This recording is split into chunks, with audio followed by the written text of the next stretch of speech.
Hail and well met. Welcome to the season 3 finale of Greymantle, our gothic Hey, horror fantasy featuring the Daughters of Darkness. Those are these four wonderful folk I am blessed to be playing with, and we are coming at you live this time rather than a pre-recorded show. So you can interact with us in the chat, which is not a guarantee that we will actually see it. But if anyone here is watching the chat and wants to bring up something, then we will happily discuss. But I ask us I'll be questions, able to see it. So Okay, good. get yourself a crate. Anyway, I am Eric Scott V, the DM, GM of this game.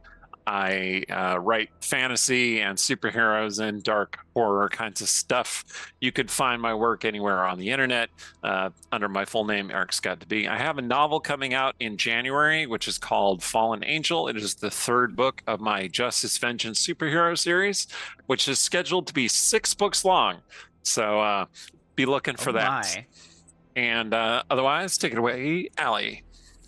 Hi everybody. I am Alexandra Pitchford, or Allie for short. I'm a writer, game designer, and TTRPG streamer, and I'm playing the Silver Sparrow, thief extraordinaire, totally not super deeply traumatized, and absolutely capable of love and empathy. Yeah, but I do have to tell you about one of our sponsors today, because I'm totally not dodging that. It's our sponsor is the Idle Champions of the Forgotten Realms, which is a strategy game that unites iconic Dungeons and Dragons characters from novels, campaigns, and popular shows into one epic adventure, including Farida, Havilar, and Mehen from the Brimstone Angels novels. The game is available for PC and Mac on Steam and Web, Epic Game Store, Google Play, Xbox One, PlayStation 4, Nintendo Switch, iPad, iPhone, and on all Android devices. For more information, check out idlechampions.com. They usually have some kind of event running, so check that out. You might get cool stuff.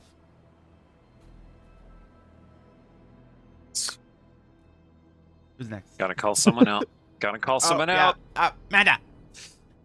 Oh, me? I never get to go first. Okay. Hi, I'm Amanda Cherry. I write books about women who are very powerful and who are not very nice. You can find me online at Amanda the Ginger. That's on the X, Twitter, and Blue Sky, and TikTok as long as it lasts. Yeah, I have read, by the way, Fallen Angel, Eric's book that comes out in January. I read it twice. Once in a previous incarnation and once in its final form. And you want to pre-order that book because it's so very good. Tonight, I will be playing Anji, who is the thirsty pink tiefling bard, who is mostly for decoration, but not only for decoration, not anymore. It is my turn, and I have been like in everybody's DMs being like, remember, we left off on my turn. So I have big plans that it's either going to be the most entertaining thing I have done all season, or it's going to completely blow up in my face and entertain everybody but me. So For all of you watching the show, it's been like 6 days since she said this. But for the rest of us, it's been at least a month since we filmed the last Halloween. episode. So Yeah. month and a half. So we're really looking forward to it. Okay. They're so glad I'm going to finally shut up about it. Maybe she will. Maybe. We're excited. I'm just glad to be here. And before we move on, what is that dress you're wearing there, Amanda? Yes, this dress is from the newest collection from Savage Sparrow Designs. Is it like it's a mimic? Oh, and like a gelatinous cube and like dice, and yeah, everything is so cute. Yeah, we love it. There's a little dragon. It is all cool D&D stuff, and it is from Savage Sparrow Designs, from our very own Jen, who is going to go next. Hello, I'm Jen. I am Savage Sparrow on the internet, and yes, that dress that the lovely and talented Amanda is wearing is from our latest collection, the Adventurer's Armaments. I got a message that they started sewing everything together last Friday. So like I should be getting them shipped out to me by the end of this week, which means hopefully by like early January I will have them all in my house, which will be awesome. If you want to grab the some of the collection before it becomes officially available, the pre-order store is open live on the Backer Kit shop. If you search for Adventurers Armaments, it should be up there.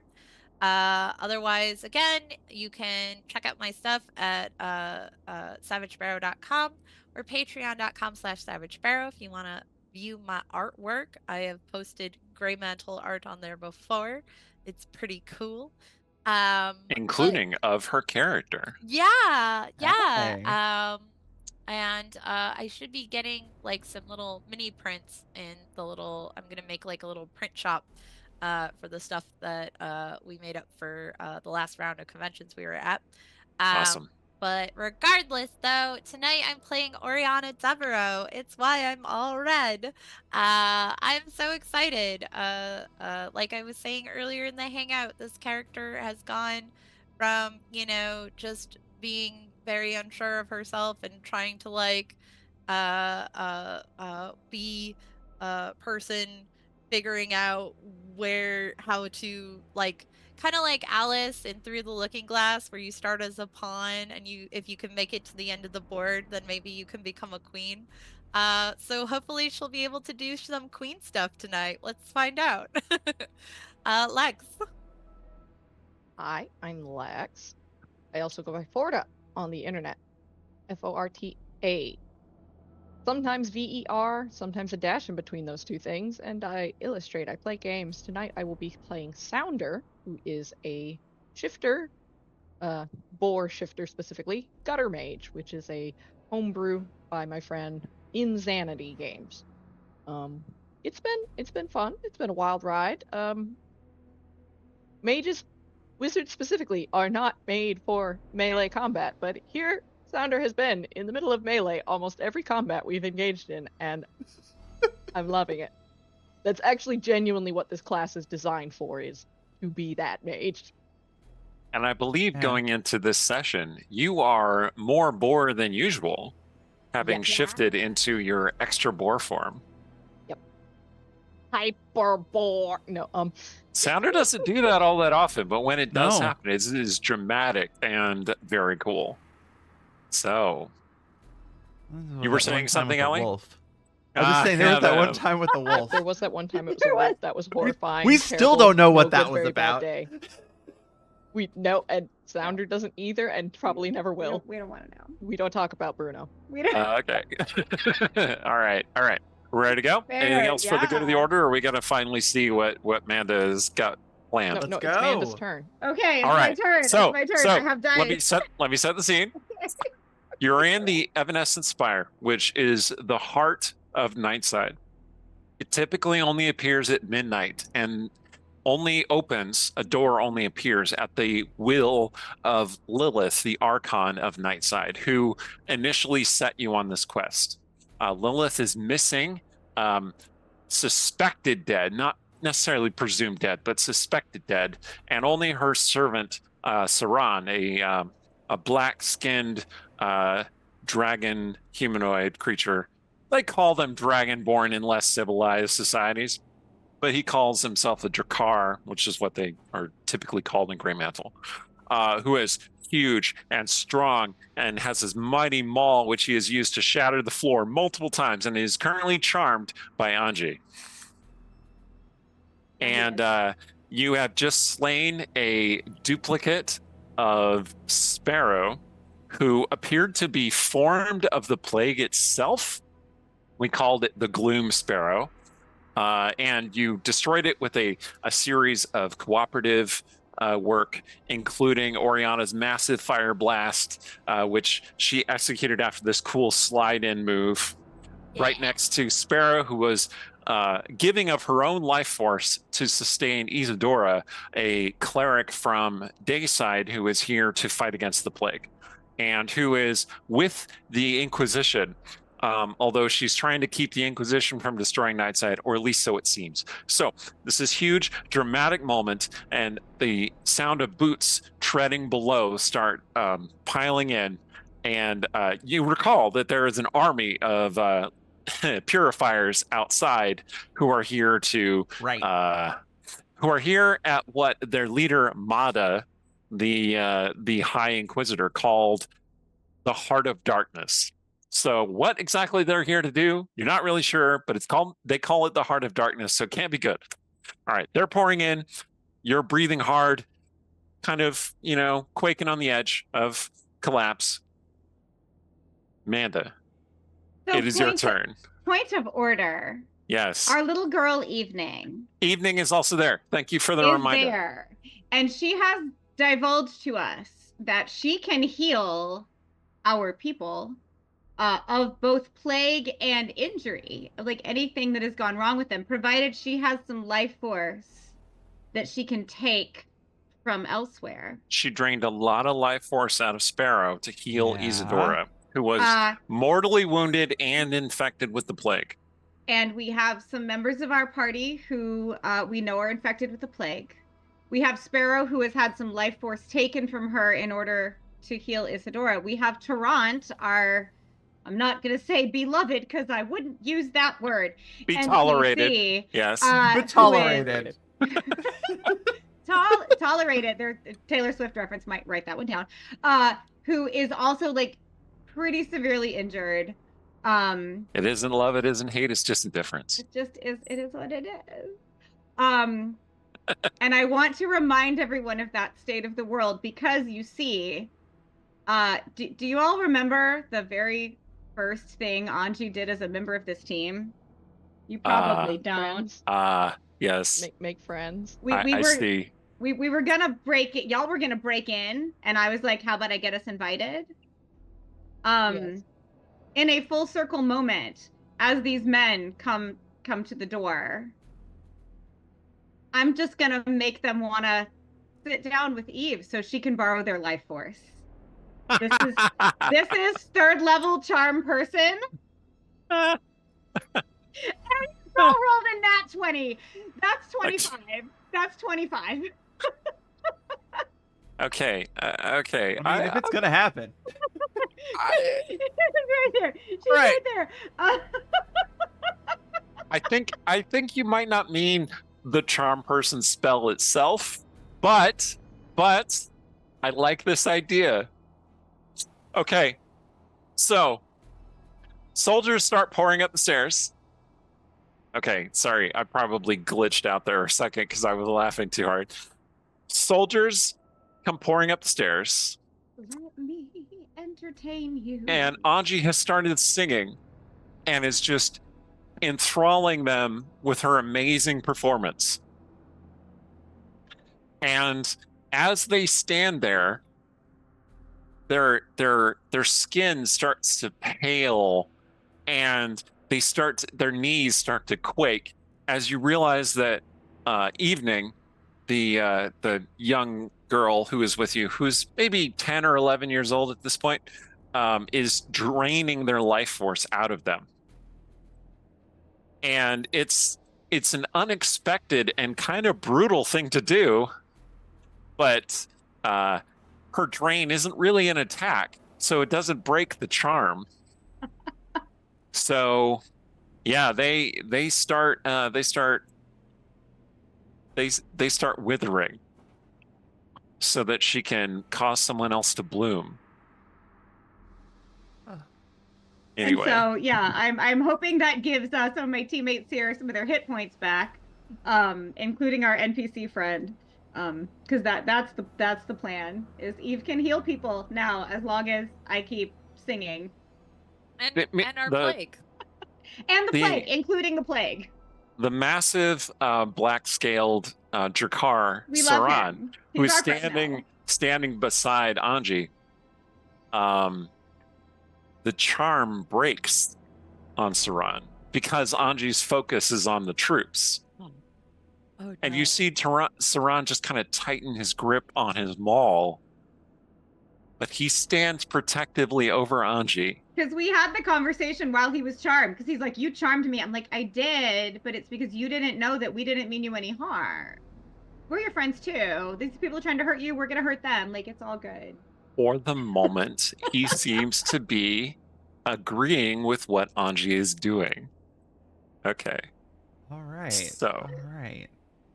So, Well, we're just gonna keep going in initiative order here. oh geez, what was the Sparrow's initiative turn is order? next. I have it. I have it written down. Oh, God. Okay. Sparrow, you are next. How's Isadora looking at this point? She is awake once again. Okay. And her eyes flutter and they meet yours.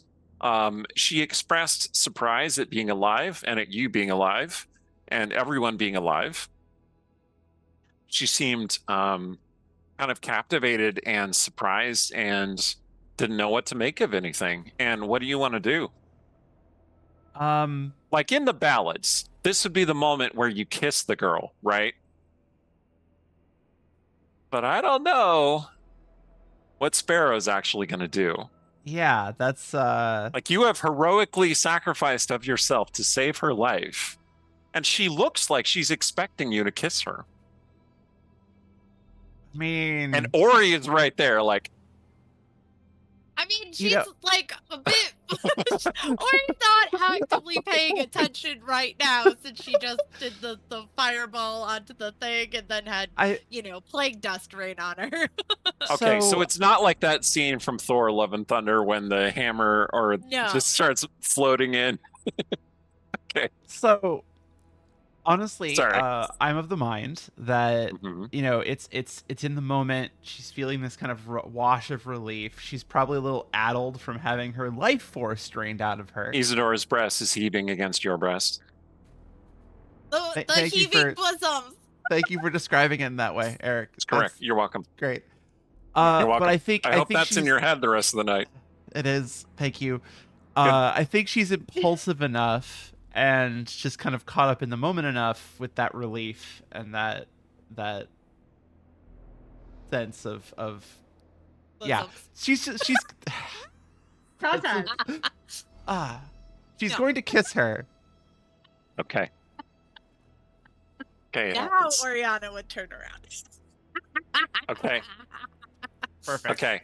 Perfect. So, it is now time for the next round. However, it is not any of your turns. Oh no. A form comes leaping up over the crowded mass of soldiers, wielding I think it's a warhammer.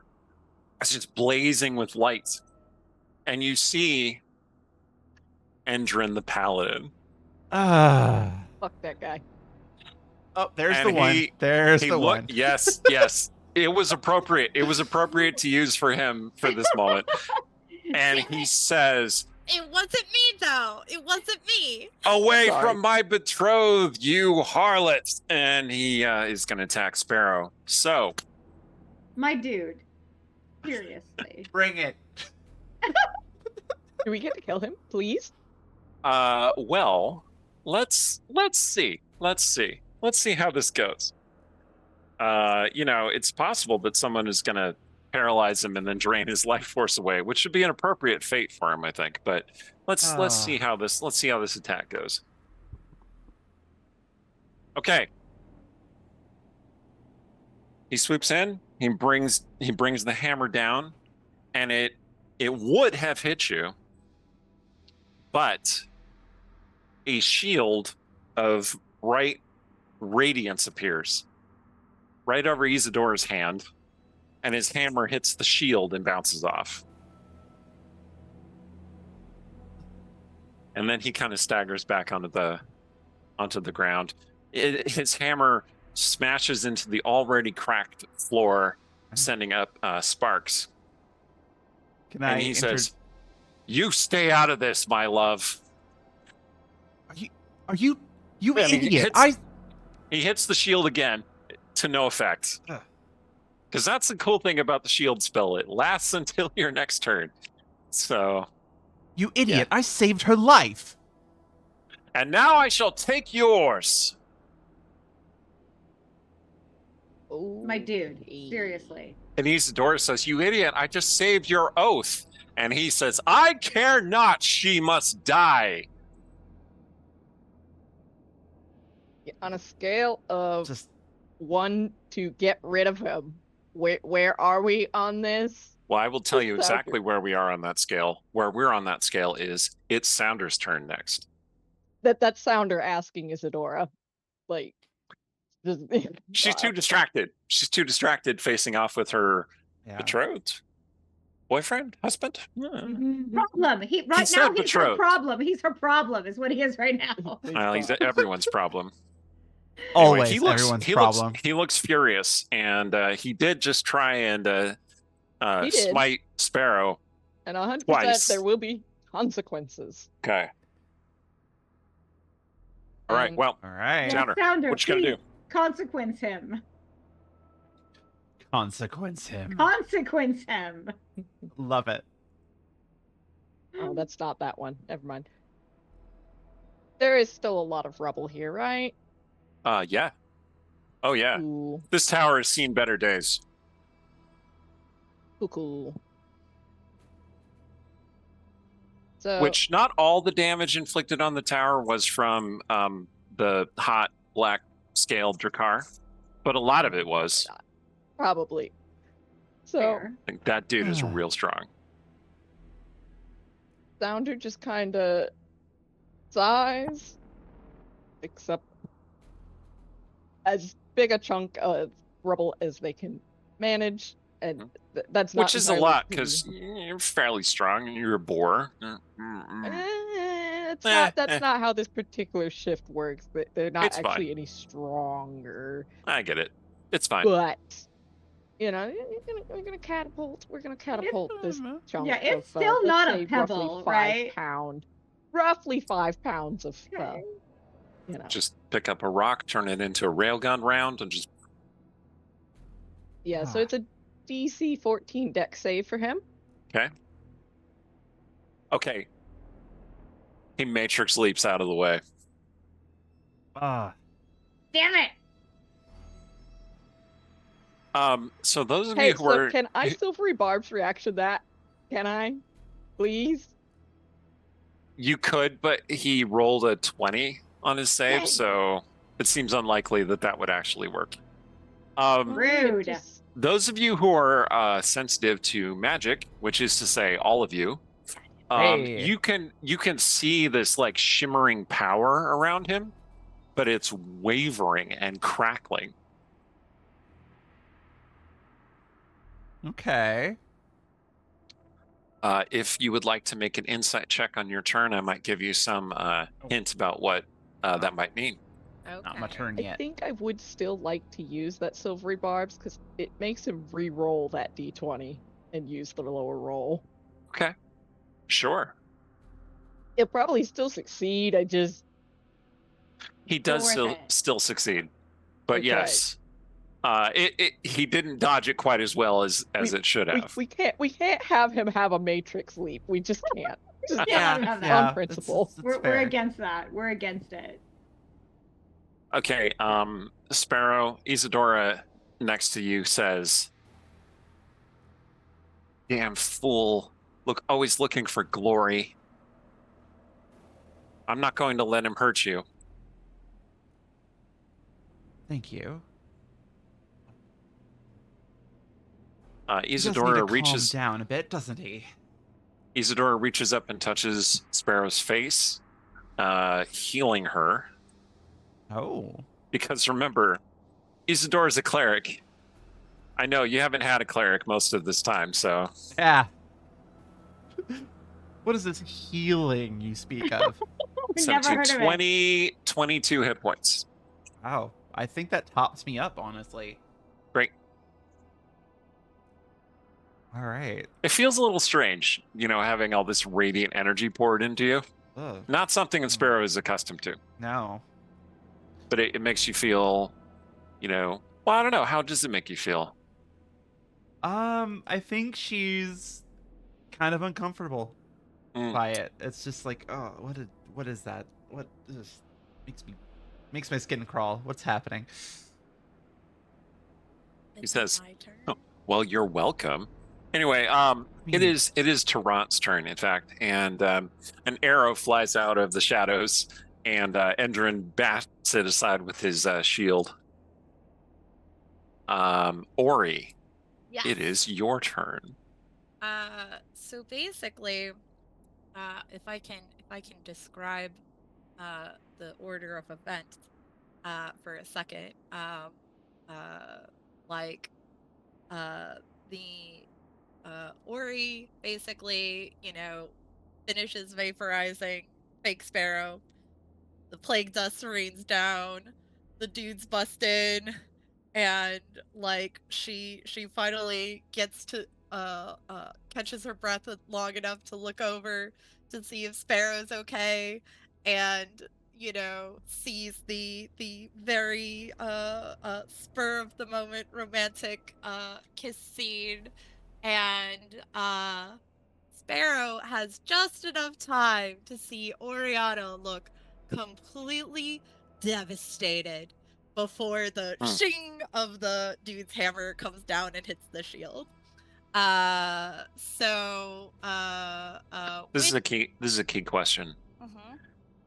Sparrow, were you looking at the incoming attack, or were you distracted by Oriana's expression?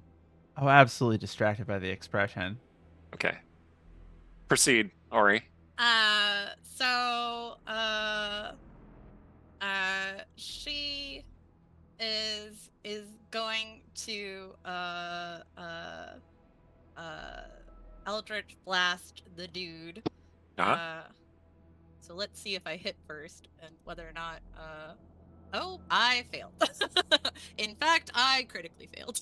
Okay. Remember, you fired Oh. 2 Eldritch Blasts. Oh, I do? Mhm. Oh, okay. At your level, you fired 2. Cool. Let's see if I can hit the other one then. That one is a 12. I assume that also does not hit. So you call upon your magic, but your hands are shaking, and you just blast off. And do you have repelling blast? Is that one of the things you? Okay, so you hit one of the soldier guys who just go flying off. Wilhelm scream. Yeah. Oh, This seems beautiful. to make her like angry, which is better than the alternative. Okay, Anji, are you going to maintain your enthralling hold on these soldiers? I am. Do I get to do something else with a penalty?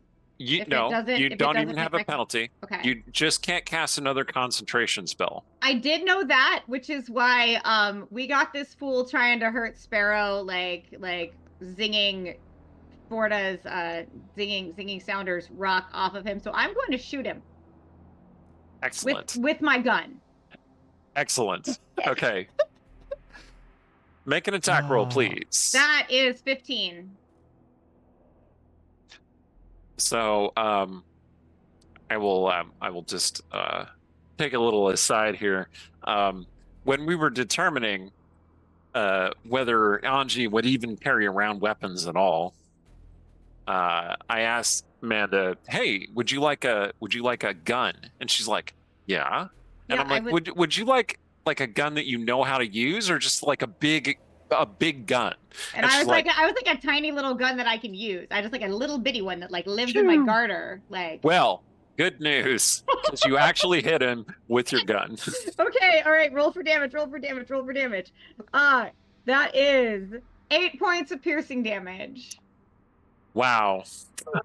Okay. Wow.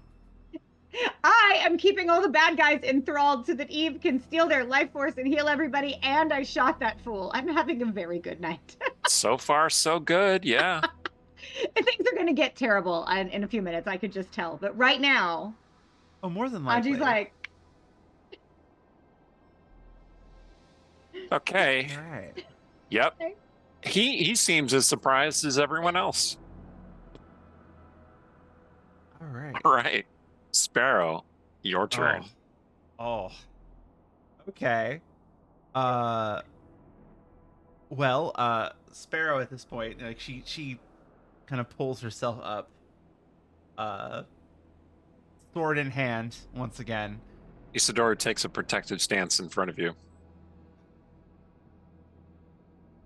Stand down. You're being a fool. He's I'm probably not your going to enemy. stand down. He's bleeding. Now he's wait to bleed out. He points the hammer at you and like turns it, and he's like, "I will kill you." Uncalled for. Rude. Well then. Flat out. She'll look kind of conflicted because she'll look kind of conflicted because like she wants to like just make this guy look like a complete fool, but Isadora's kind of standing in between. Did you want to make that insight check that I was suggesting? Yeah, I'll do that. Yeah. I'll do that. Everybody can make an insight check, Okay. actually. Let's do that.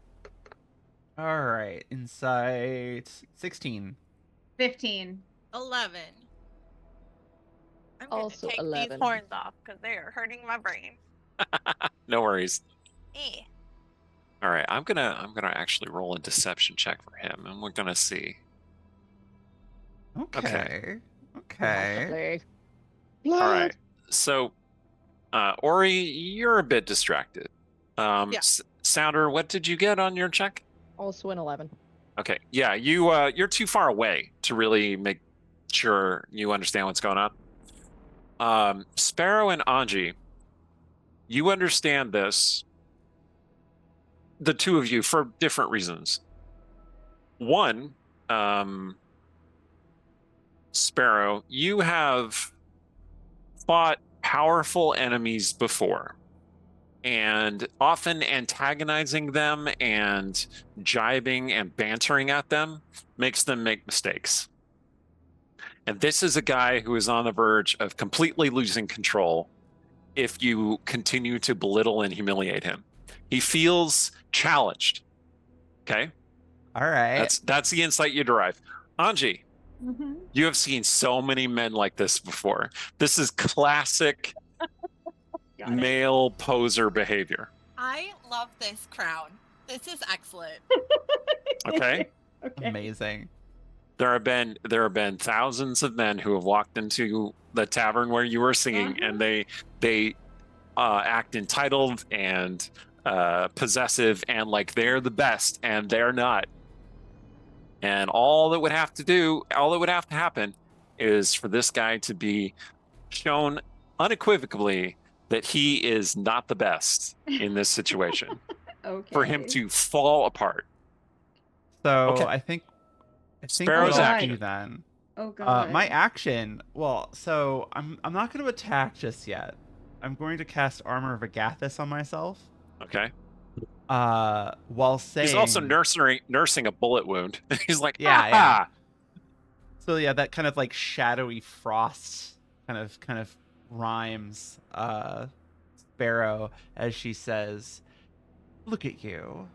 A little competition and suddenly you turn into a raging buffoon." Excellent. Make a charisma check. You can apply a certain skill if you think one would be applicable. I mean, this kind of sounds like an intimidation attempt. But yeah. It's Yeah. not ideal, not my ideal, but it's only gonna be a 10. Okay. He shakes his head. He says, "You think I'm afraid of some of your demonic, shadowy tricks? I think You you're are insecure. I Mm-mm. think you're And putting on a stupid. mask of bravado, acting like the conquering hero, and really you're just a scared little boy. Stand down." Okay, so face me, shadow woman, and I'm gonna need Sparrow to make a wisdom saving throw, please. Ooh, that's not my strong suit. Oh. Oh no. Oh no. Oh no. That's a 2. You and I, shadowy temptress, whoever wins shall take the maiden for their own. And Isidor's like, wait, what? He casts compel duel on you. Oh, hmm. Oh, I'm gonna fight you. Oh, You this is gonna be so you- great. At Pompous. this point. Oh, go ahead. I'm going to fight you, you pompous, Son of a bitch. But the lady gets to make her own decisions, and she'll kind of step out around her, do a little salute, and then motion him closer. At He's this all like point, full in fencing form now. You Oriana- shall take back your defamatory statements about my mother. Oh boy. No, she clearly didn't Here. read you right. Okay. Yeah. At this point, I feel like Oriana is torn between wanting to murder all three of them.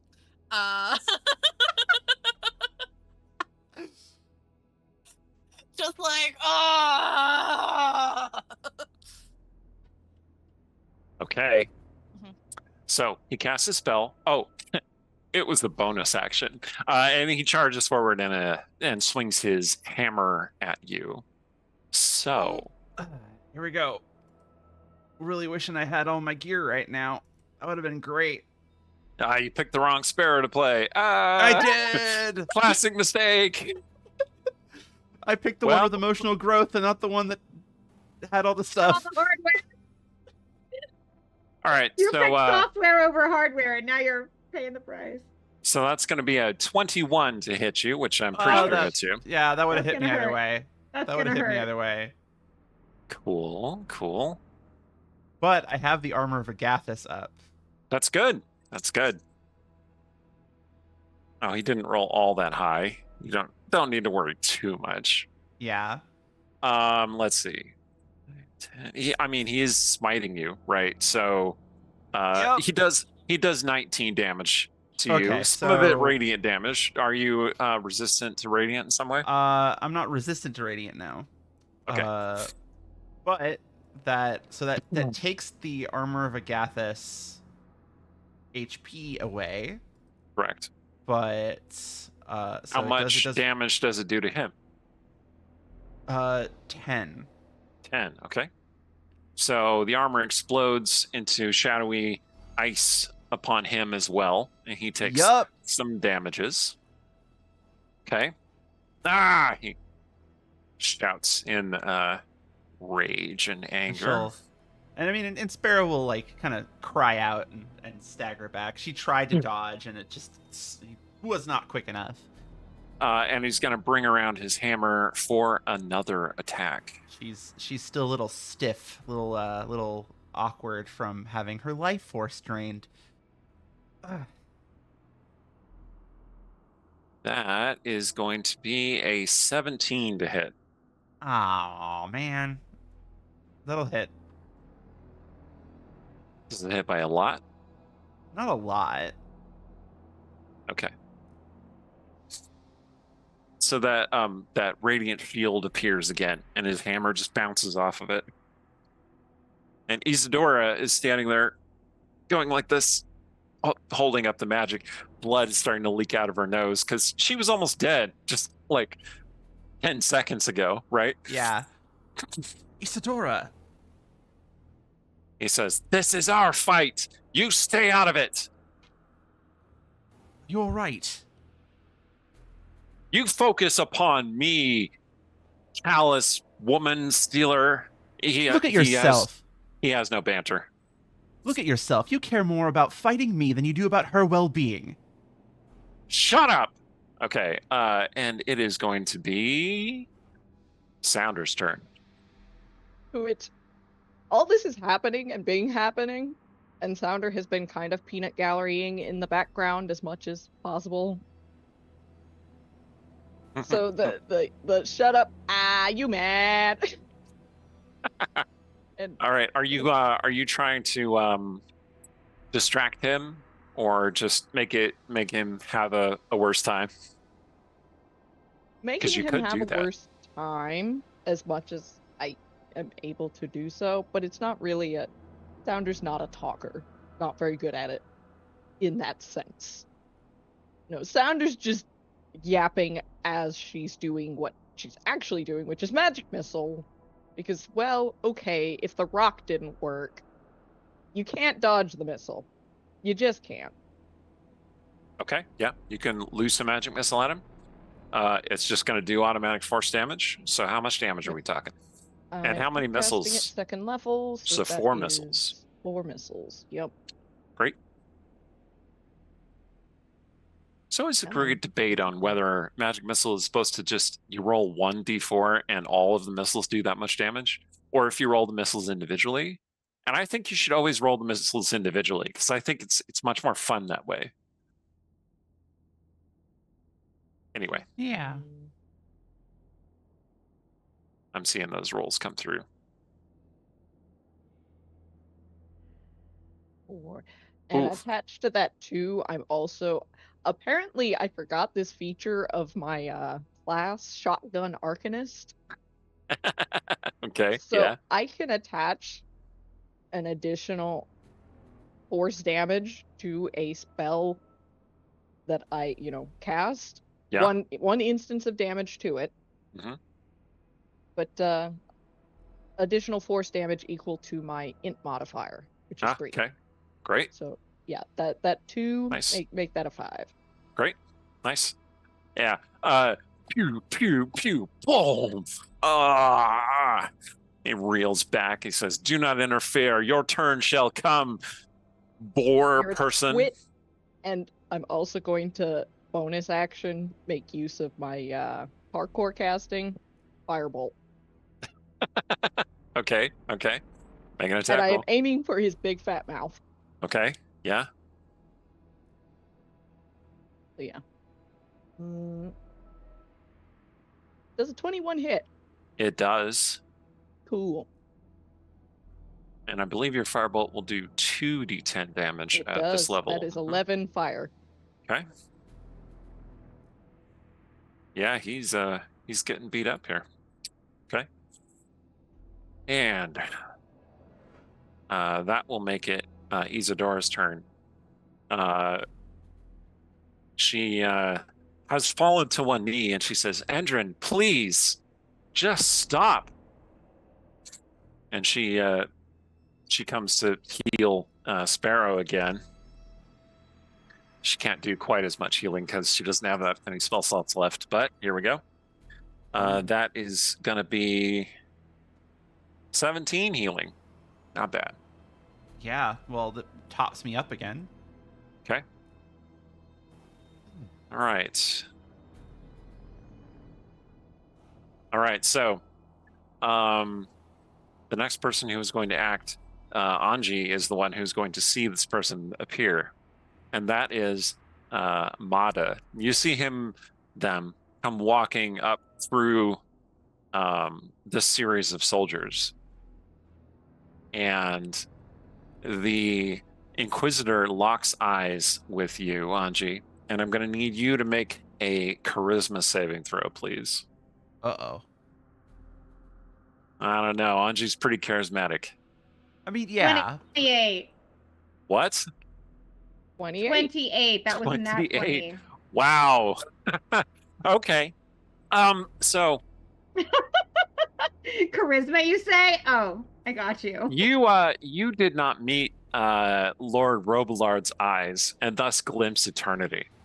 But in this case, you are face to face with an entity that is far beyond you in power, far beyond you in age and experience and will. And yet you hold your own against this entity. And Mada seems impressed. Okay. It's Tarrant's turn. Tarrant appears next to Anji, pulling out a short sword, pointing it at Mada, saying, "Stop right there, angel man. No more. No, not another step." He is attempting to intimidate Mada. Not gonna Tarrant, work. ever the way with words. Mada doesn't even look at Bless- Tarrant. He's Yeah, still bless his looking heart, at it's not at gonna Anji. work. Okay. That will make it Saran's turn. Oh. If Dragon he Man. wants to hit Mata with the hammer, that would be fine. He swings his hammer at Anji. Oh. Rude. Curse We your were friends a sudden minute but ago. inevitable betrayal. Yeah, no kidding. Rude. Okay, that's going to be a 16 to hit, Anji. Does that hit? Yeah, it does. Okay, and Oh. that is going to be 17 bludgeoning damage. Oh my god. Oh no. And I'm going to need you to make a Constitution saving throw to maintain your Yeah. enthrall effect. You think? Mhm. This is gonna be real ugly. Mm-hmm. Shut the front door, 21. Jeez. Okay, you. Saran knocks you to the ground, and you're still singing, still maintaining your flow. She is a professional. The Exactly, choreography, right? the choreography has been disrupted. In fact, you're pretty sure your left arm is either missing or dislocated, and you can't feel it anymore. But you are still singing. The show is Like still going camera on. bitch smile, even when you want to die. Yeah, okay. That's right, exactly. Okay. This is still happening. Okay. Saran reels back for another strike because high He level gets it warrior. sometimes, Yeah. And Oh, instead no. he smashes into Tarant and knocks Tarant flying. Oh no. Okay. Oh, our sweet punching bag. And Saran looks down at Anji and says, "No fair. That one's mine." Not in Saran's voice. Oh. Ori, your Oh, turn. God. Okay. Uh-huh. So. Jeez. Okay. Well, now you have two friends who are in dire trouble. Yeah. One in more clear dire trouble than the other. Like Sparrow's kind of holding her own, right? Okay. But you do have feelings regarding Sparrow. I know. It's very complicated. Hmm. It's almost like I did that on purpose. You're terrible. Yeah. The worst. So since I have vicious mockery and you said that like this guy's Do it. ego is like really fragile right now, I really Do want to it. use vicious mockery. Please do.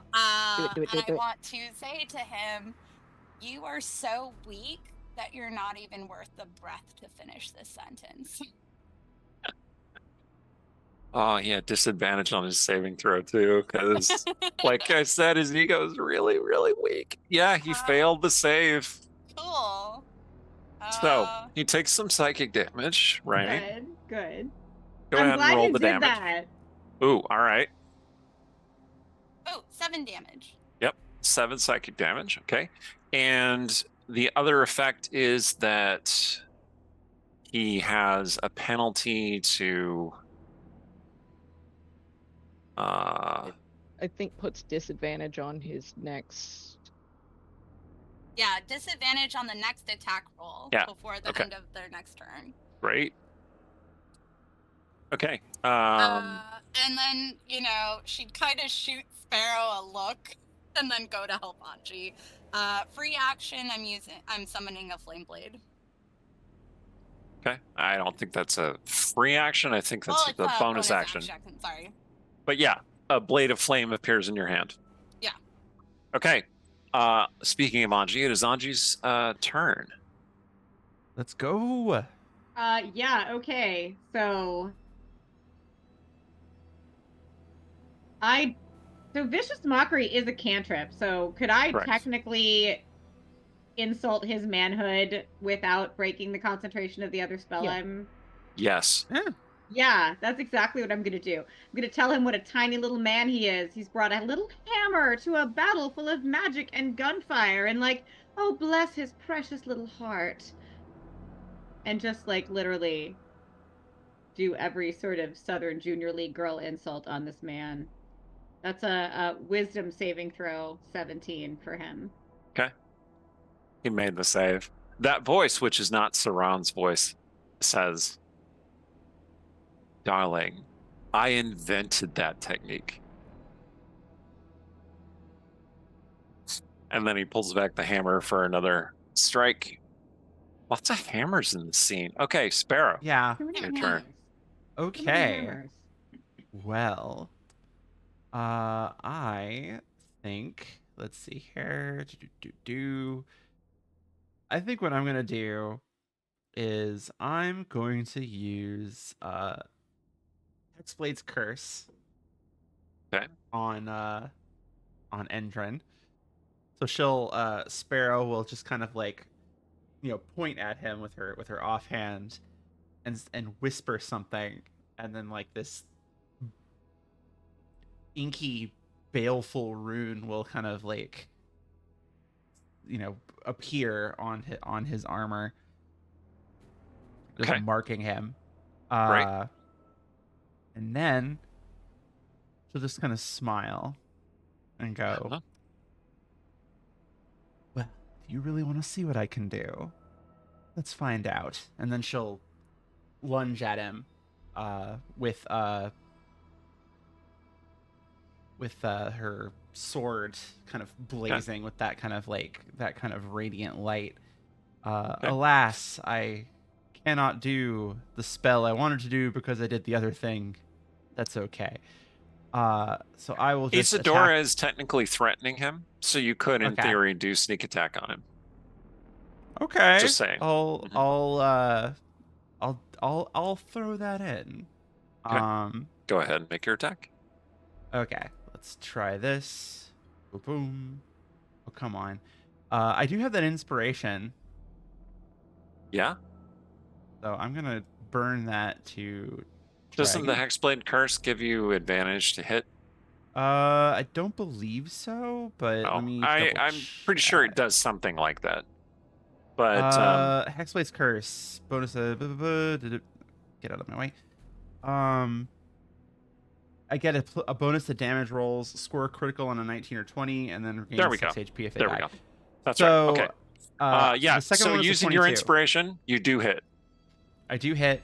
So that's going to be first so 6 piercing damage.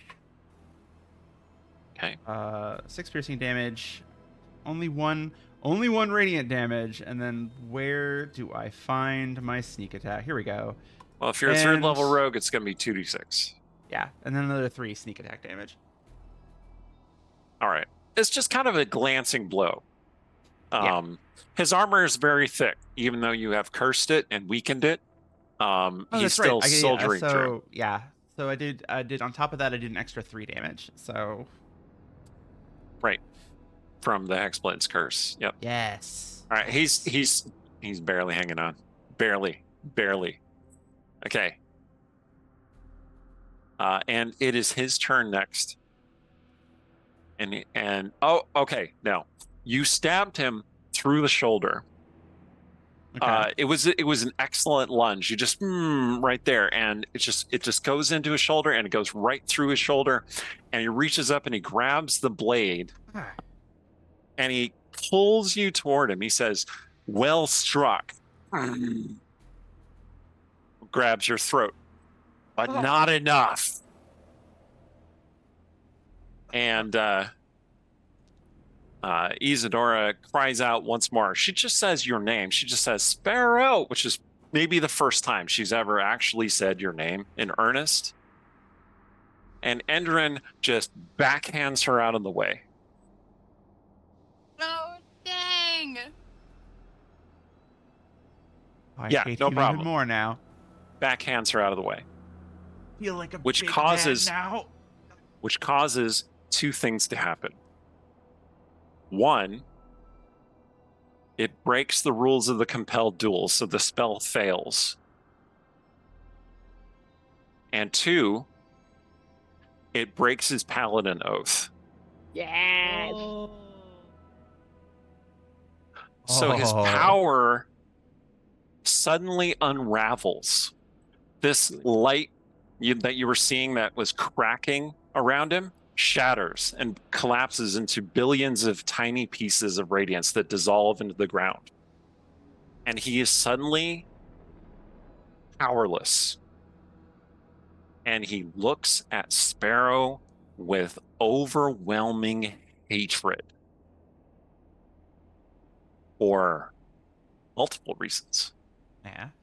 And I think that's where her line will be timed, where she said, "Feel like a big man now."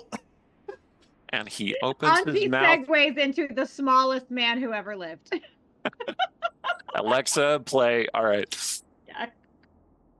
And he's still choking Sparrow with his hand. Like the sword is still through his shoulder, and he's choking Sparrow with that hand. His other hand, he had knocked Isadora away. And he's trying his best. And now it is Sounder's turn. Don't worry, little guy. You're not gonna be around long enough to really regret it. And so she's gonna slam him with another magic missile. This one, not gonna upcast. It's just a first level. Just base level, Mm-hmm. first level magic missile. Yep. Or actually, no, sorry, not magic missile, catapult. That's what I'm doing. Uh-huh. Excellent. I'm just gonna chuck a rock at him, so he'll need to make a dex 14. Or take 7 points. He did not make it. I'm not gonna say 7, we're gonna say 10 because I'm adding that shotgun arcanist to it. He is so focused on Sparrow, so focused on his own rage and failure and patheticness that he opens his mouth to say something to Sparrow, and a rock hits him in the side of the head, and he goes down. And his math, he's not a huge guy, right? He's an elf. He's wiry, right? Yeah. And he weighs more than Sparrow, but not like a lot more than Sparrow. And so Sparrow, you keep your feet and you just kind of turn to the side, and he slides off the rapier onto the floor, unconscious. Bless his heart. Yes. And then you hear slow clap. That we ironically cannot hear over the microphone. Yeah. That's right. Yeah. That's why I described it, because of noise canceling. Nice, And you done. see Mata slow clapping. Who are you? Their power. Saran has frozen in mid swing, and Mata says, "Enough of this," and waves their hand, and the enthrall effect just kind of unravels, and his soldiers collapse, wheezing to the ground, and it's just Mata standing alone. This statuesque, angelic man, perhaps a little bit androgynous, long, flowing, silvery blonde hair, looks like an angel for all you know. And sure enough, Mata does indeed have these wings that spread out from their shoulders. 2 sets of wings, so 4 wings. And they are colored this very, very sublime gray color. And the Inquisitor says, "Enough. I have come. You have summoned me. Let us end this." And Saran smiles on their Drakkar mouth, which is not really built for smiling, but like it's obviously a look of glee, and then goes, the hammer falls, cracks into the ground, and something bulges from Saran's throat, and then you see fingers emerge out of Saran's mouth, followed by a hand, a smooth, long-fingered feminine hand that then grabs his face and pulls itself out through his mouth. Saran, stretched, ripped, beat up, collapses to the ground, and a fully blood-covered Lilith stands there. Why is that hot? She Hello, wipes dear. she wipes some blood from her mouth. She looks down at Anji and she says, "Sorry, dear. I couldn't let you interfere. This has been centuries in the making." And Mata says, "Only centuries because you failed the last time." And Lilith says, "Well, you did not take my invitation. All those deaths are upon your conscience, High Light Bringer." And he says, "Indeed, Light Bearer, they are, and I have come to make it right. Are these your champions?" He looks at you. The four of you plus Isidora. I feel like I'm going to need more of an explanation as to what's going on A here. bit of context would be helpful, please. Yes. Sounder has checked out from that conversation. He's just looking at what's left of Saran because. Oh. Would you like to tend to Saran? Yes, please. Yeah. Make a I medicine do- check, please. I They're do having their think- conversation, but it's not a cutscene. Yeah. You can still do stuff. Yeah, I do think while that's happening, Sparrow, like once Endrin went down, Sparrow would have gone to check on Isidora. Sounder is she not a got medicine person. That's a 4. Backhanded. Okay. I You got- just, like, Sparrow, you are Yeah. Sounder, you got no idea what's going on. You're like, is he alive? I know he's I don't know. bleeding a lot. He's bleeding a lot out of the mouth, and like there are torn from the inside, like holes in his body. It does not look good, but Not a- he's No, actively bleeding. No.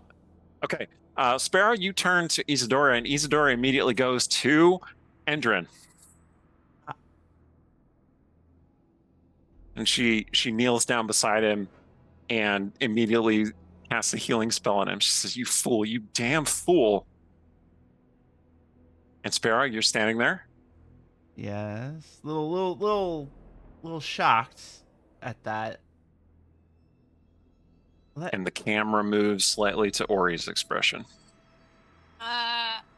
Ori at this point is focused on, like I just kind of saw her as positioning herself, between, Anji and the Dragonborn, you know, the profane mother rod in one hand and the flame blade in the other hand. And she's just like real mad and looking to murder something. Okay. Lilith does not What seem is particularly intimidated by Ori. No, Like, she does All her not attention care. is on Mata. Yeah. What is happening? Okay. And Sparrow, maybe you're feeling very alone at the moment. A little bit. Okay. Yeah. Anji, did you have a contribution you would like to make?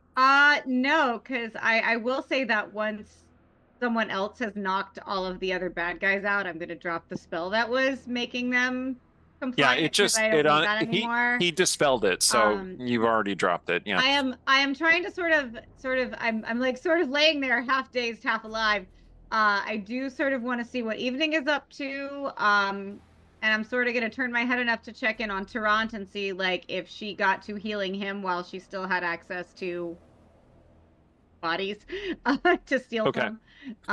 But mostly I'm laying there and listening because I'm trying to, and if I need to like insight check or something, I'm just trying to figure out some context. I'm trying to figure out what this conversation is I'm overhearing, and I feel like I have experience figuring out what's going on from half a conversation. So yeah, Okay. I'm letting my body rest and trying to just use my brain. I want to remind you of one thing, and Okay. then a thing happens based on that question you kind of asked me. You still have that healing potion that Tarant gave you, Okay. which I think is on your character sheet. If you don't see a healing potion on there, let me know, and I will just let you drink it. Whatever. The second thing is, you're looking around blearily, like you're still discombobulated from. He didn't hit you in the head. If he had hit you in the head, you would have I died. need that, yeah. But he hit you in the shoulder and dislocated your arm. You are glad to see your arm is still there. You just can't move it or anything. I'm just not really ready to play drums right now. Right. Yeah.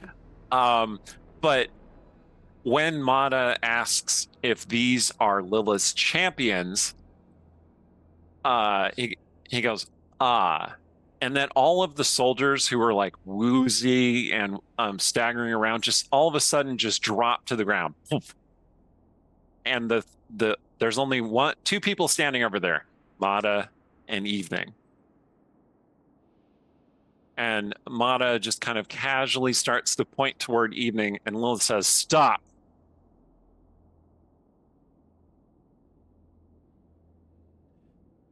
And the moment lingers. Evening, get away from there. Interesting, Mata says.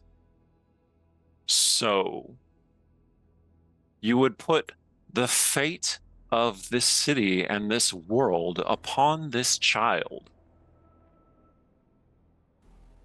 And you would use these as your pawns. And Lilith says, this is one of my more wholesome plans, my love.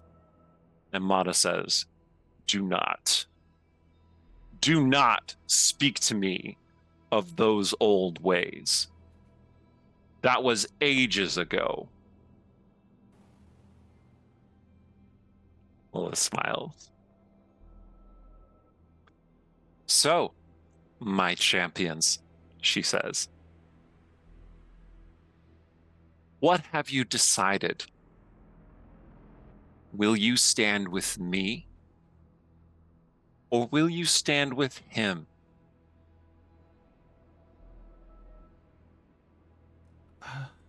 What?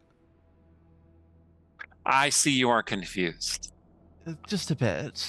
This is my fault. Mortal minds are difficult for me to understand now. Do not take that as a slight. It is my failing. We two have been locked in an eternal dance, an eternal duel, and the worlds quake around us. Mata is the reason I was cast from paradise long, long ago.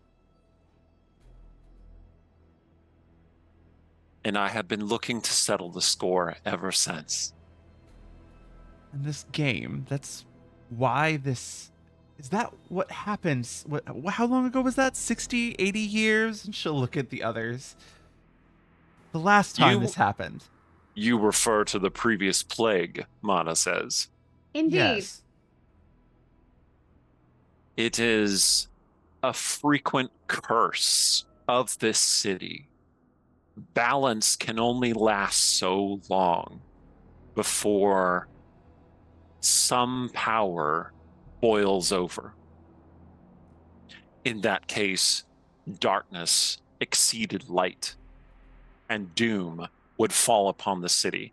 And Lilith said, so you destroyed everyone in Nightside.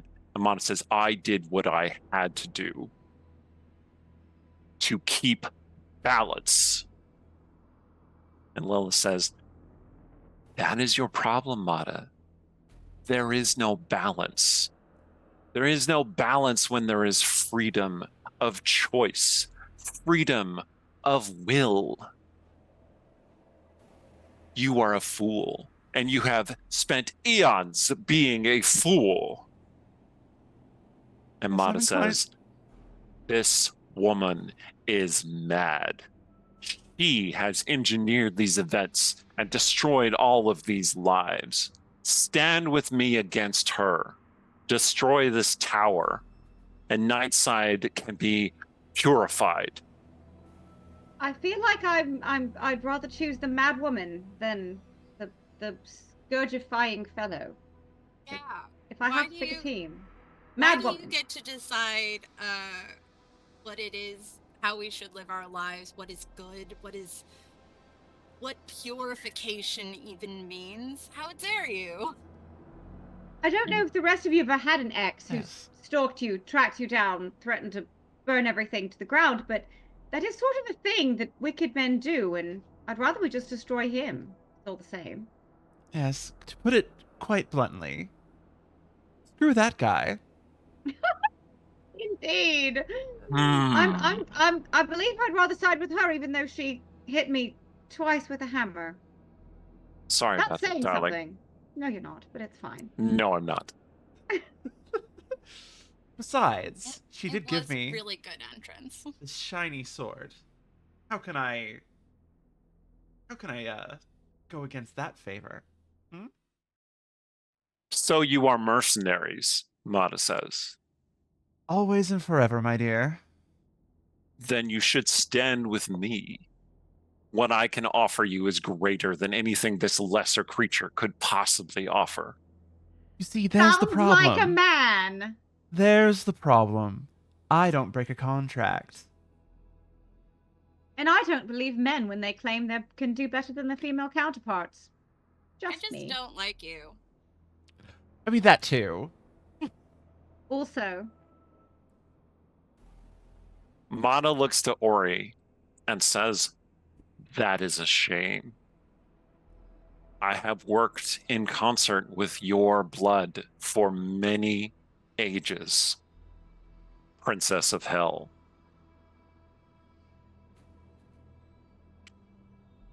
Princess. When you say worked with, You seem Were they- confused. when you say worked with, are these others actually working side by side with you as your peers, or were they in chains for making?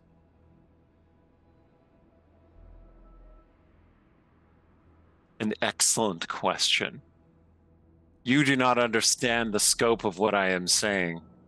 You have not told her, I see, Queen of Lies. And Lilith says, well, it didn't come up. But since we have the moment, why don't you go ahead? And Mata says, I have fought side by side with the princes of hell. I have served faithfully and equally with your mother.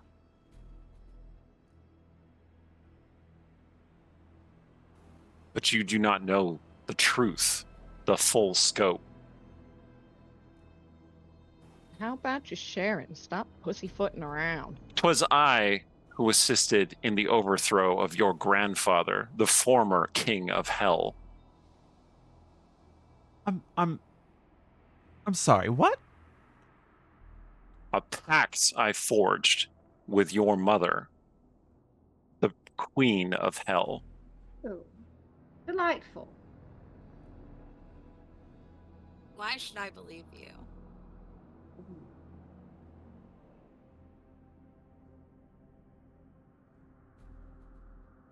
A good question.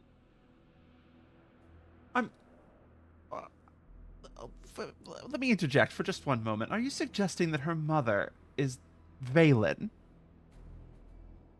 Part of my pact with the queen of hell is that I shall not speak her name. I will show you the contract if you wish. I'm good. I believe you. All right. The question is whether she believes me. And to that end, he produces an infernal contract. He reaches up his hand, flames spark in the air, outlining a scroll, and then he hands that scroll to you. Not knowing what else to do and having a lot of information to process, Oriana's gonna take that contract and thoroughly examine it. Take your time. We have all the time in your mortal lives. And I am reading over her shoulder because I also can read Infernal. And I want to know. I'm a nosy bitch. Like, I need to know what's happening right now. Isadora appears at Sparrow's side and puts her hand on Sparrow's shoulder. She looks concerned. Are you all right? I am trying to keep you from barging in and getting yourself killed.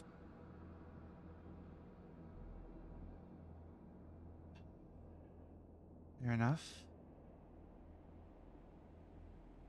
So leave it to me to not know when to not run my mouth. Exactly. I've only known you for, what, 3 days now? Yes, I get it. I'm predictable.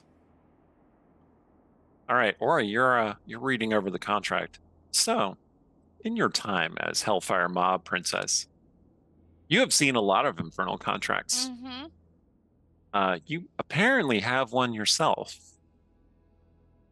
but you've never seen it.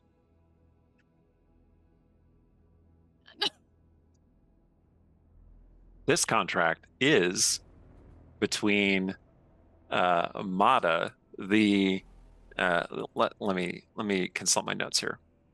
Inquisitor of Light, the Lightbringer, representative of the Church of Aryss. Paladin is what it says. Mhm. And Valen, the princess, soon to be queen of hell. And it is dated from sometime in the past. Like, it's obviously very old, but it uses a calendar that you're not familiar with. Mhm. And sure enough, Mata made a pact with the then Princess of Hell to assist in overthrowing the then King of Hell, her father, Typhon. Typhon. Okay. And their pact is to persist as long as she sits the throne of Hell. And Okay. what Mata derives from this pact is the loyalty of all her blood. Oh no! Dear. Oh And God. by Oh, by God. Okay. reading this contract, you can tell that this contract binds you to Mata. Oh. Oh no! So like, it's literally that thing where like she's like reading it over thoroughly, and then she gets to the end, and she just kind of like holds it, and Oh, yeah. like goes a pale pink. um, as the color, drains a bit from where she is, and I feel like she just like, because Andre's still like looking over her shoulder and everything. Yeah, I'm right? reading it too. Like, Yeah. You get to the name Oriana Devereaux listed in the appendix. Appendix A32. And Are there? How many names are on there? Because there's Thousands. Because that's probably wouldn't be able to pick out specific names other than her own. Then I suppose, because a certain somebody might be on there too. Would you like to make an investigation check to see if you can find some other specific name while you're reading it? sure. Mata asks, is everything in order? Note that Mata did not say, you'll find this contract binds you to me. Mata only said, I have a contract with the Queen of Hell. Here it is. I got a 13. You got a 13. What name were you looking for? I don't know. Dumont? Okay, you did not find any Dumont. Is there anyone else I recognize? You recognize the name Belthagast, the Bold. know that guy. We hate that Well, guy. Tiefling We finger hate that guns. guy. You do not find Vargas Vanity. Are you sure Dumont's not on there, Eric? Yeah, you don't find Dumont's name. Oh, okay.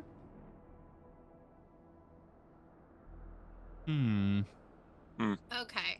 Which might mean it's not there, or it might mean it might mean it is Yeah, there, but it you could be didn't one find of it, those. and Yeah, or he's under a it's just different not listed, name or or whatever. Dumont isn't his real name. But that's not even his real name. Yeah. Who knows? Okay, and now in You do find Catharsis, the profane mother. Ooh, okay, interesting. But now, you will note that your name, Oriana Devereaux, does not include a sobriquet. Oh. Interesting.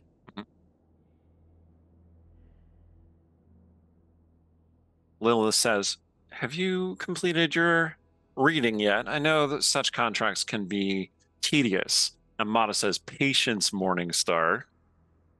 Now, She is nearly finished.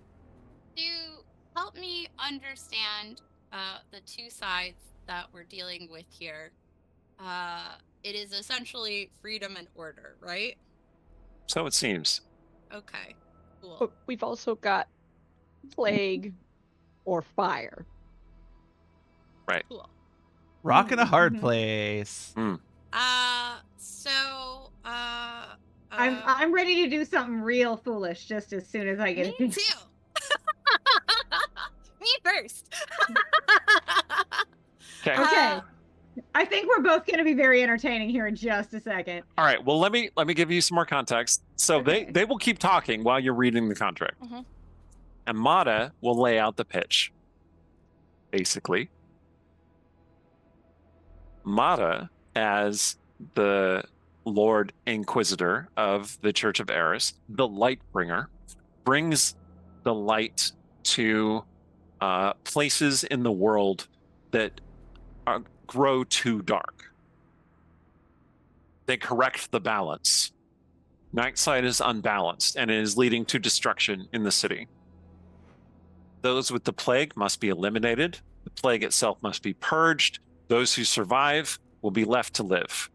The city will be burned in radiant fire. Okay, starting with the Evanescent Tower. Lilith says, "No, stop, Mada. Do not consent to the city being burned. Do not consent to the tower being destroyed. Leave it. Let it proceed as it is naturally progressing. Let chaos reign. See what happens. I hate both Choose of these ideas. freedom. Choose Do like chaos. choose rebellion against unflexible, unflinching order." Well, Yeah, I got an idea. I seriously have something I want to Mhm. do just as soon as you'll let Yeah. me have Okay, an well, action. Lex raised the hand, so Well, we'll go what with do you- Sounder okay. first. That, like, this just being Sounder in response to I got an idea. How about you two go duke it out somewhere, not here, and we'll figure out what you leave figure. behind. Like, leave me out of it. I Well, we cannot, Mada says. I cannot leave with that thing. Take her with you. No, he points at evening. Oh, I cannot leave Oh. that thing here alive. that It is a thing representation. child. The lives of mortals are so short, it means nothing to me. Don't That like him. thing encompasses all the imbalance in Nightside. I must destroy it. It is my duty. No, we intend to keep her. Is that so? He looks at Oriana. Not a thing. As a child, her name is Evening, and she's one of us. Literally, as And soon there's as you let me another act. thing. Just... And she holds up the contract. You see, there are names written on here. And I know. Many names, Mada says. And many of them are dead. She gestures towards the profane mother. In fact, Well, and their her- gestures toward her own robe. so dead. I mean, So dead. To be fair, I her would body's back in the believe- chapel, but I Yeah. can finish. But the Profane Okay, mother, go, profane go. mother can't come to the phone right now. Why? All right, Because right. she's If I can dead. finish, please. Yes, go on. Go on. So, uh, They fell doing their duty. yes. But see, it seems to me like this contract is no longer relevant because this name listed in here is Oriana Devereaux, and I'm Oriana Vanglory, and she sets it on fire. Mata, who, if you recall from last time, stands absolutely still, has zero facial twitches, no micro expressions, like an Adonis statue, raises one eyebrow, surprised by your choice. Oriana? Like, Sparrow's very confused. Like, what? So while it is burning, I'm literally gonna like take hold of it and turn it invisible. Like literally it burns to nothing. Like it is so very gone now. Okay. Oh, look what you made me do.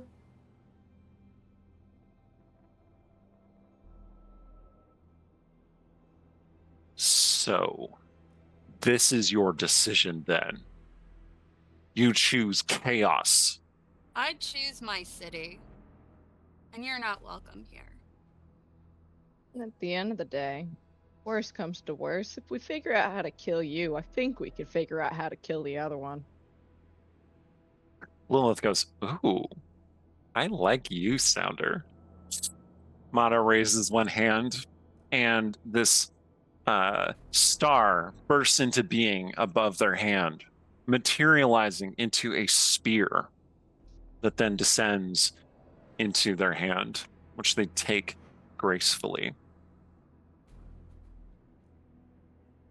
And in the blink of an eye, just like appears, jabbing the spear right at Oriana, and then stops, like with the spear point almost at your face. And Mata trembles with this titanic force of his muscles trying to move this spear. Performance She anxiety. does not move. She does not move, and just like is pure murder rage. Like fuck, like just full on bet. 2 profanities. It's We the love finale. it. It's fine. I started it. I didn't finish it. Hey. I caught myself. You realize that Mata cannot attack you because in the contract it specifies who is in charge of Nightside, and it has to be someone of the Queen's blood, and that's now you. The spear actually snaps in two in Mata's fist and crumbles to nothingness. And the angel Delightful. steps back from you. I think this means you work for me now, doesn't it? It means that you and I are bound in a pact of non-interference. It does not make us allies. It does not make us friends. You are the representative of fire, and I shall respect your position.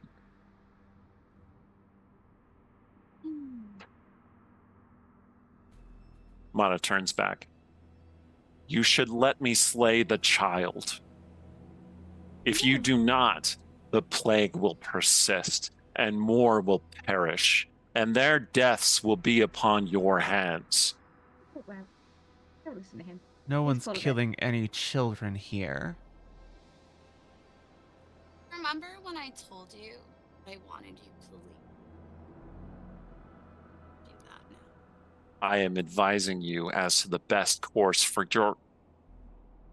Go with grace. It just trails off mid-sentence. That's what you people say, right? Go with grace.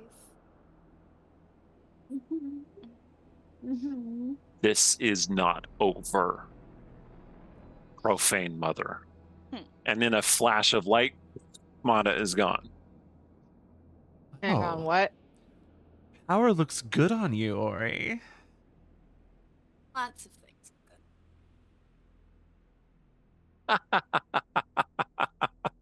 Lilith cackles.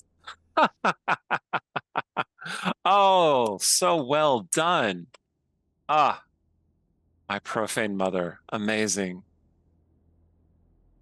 So, are you going to detail that plan of yours to us, because we do still have a plague? And again, as this is my city, I want it taken care of. What kind of hostess would I be if I did not obey? Lilith bows slightly. But first, you are all in pain. You have fought so valiantly and so hard. Might I offer you my hospitality? Well, I for one could use a drink. I would like many. Mata may be gone, but his army remains. A decision shall have to be come to. And, well, she says this. First of all, the first thing she does when you accept her in hospitality, she says, "Oh, bother."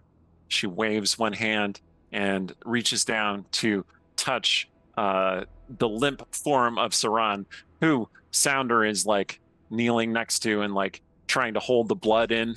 Like, you don't know much about medicine. That she's given like up on trying to hold blood in. She can't even figure out where to start with that. She's just holding his hand. The blood like- stays inside the guy. Lilith casts Revivify on Saran, and Saran wakes back up. I completely forgot that was a spell. That is Fetch an option. fetch them wine, my good boy. And Saran says, "Of course, mistress." Just internal bleeding. That's where the blood's supposed to be. Is he quite well? Or No. we perhaps get her own wine or something? Oh, it will do fine. If you say so. So, chairs are brought, wine is poured. Saran is a paladin. Saran heals himself a little bit, so he's fine. Don't worry. Tarant comes limping back out of the shadows. Sorry, princess. I had to drink the other healing potion. Do we have unconscious army guys still strewn around the floor? 'Cause Yeah. if so, Evening could borrow some of them and make They're all Greymantle. dead. Oh, okay. Mata killed them all. She can't borrow them then. Oh, okay. Mata, like Circle of Death, killed them all. Okay. Are Sounder and Ori still infected with plague? Evening Yes. should have been able to. Okay. She couldn't unplague them with all. She of hasn't the... yet, but she could. She comes over to Anji and is like, well, first she tries to take your hand, but it's like your dislocated hand, and that hurts a lot. So she takes your other hand and just kind of hugs your arm. Would you could persuade her to try and use her powers. Did you get what you need? She says, I can help. I can help a couple of people. We should keep our folks from the plague then first, I suppose. Injuries will heal in time, plague less so. Whatever you say, Aunt Anji. Please. Of course. Sparrow, I want to speak, I think. Yep. Sparrow, what do we got? I wanted to have Sparrow like turn to Isadora, be like, so what do we do about him? Pointing to Endrin. With Mata gone, Endrin is in command. Well, that's a bad idea. Could we lock him in a cellar of some sort? No, we can use this. I can convince him to disband the army, I think, to march back to Dayside, as long as they can be convinced it's safe. Respectfully, he has not listened to you at all thus far. What makes you think this time will be different? And he won't just, especially being an oathbreaker now, choose to completely break the swords of those under him just to have that final blow of vengeance. Lilith looks at her, interested in her answer as well. And Isadora thinks about it. And she says, I'll tell him you're all dead. No, I'll tell him Sparrow's dead. I'll tell him he was right. I'm sorry. You don't gotta go that far. No. I will tell him that Sparrow is dead, and that he was right, and she was evil, and the source of the plague. That's what I'll tell him. What? Except and what this then? Isn't going to work on account of it's easy to verify that Sparrow is alive. Counter offer. It won't be very easy to verify, will it, Sparrow? She looks over at Sparrow. What? How do you Why can't propose that? What? Why can't we just kill him and then just go down the chain of command I like until her we idea find better. somebody who will do what we want and get them all to leave? Lilith says, yes, chaos. Yes. I like her idea better. Yes, Oriana's idea. Let's do that one. So your idea is to throw me under the bus. No, Isadora idea. looks at Oriana and she glances at Figuratively. Sparrow. And then she looks back at Oriana. She says, because I will take command. And he is my path to command.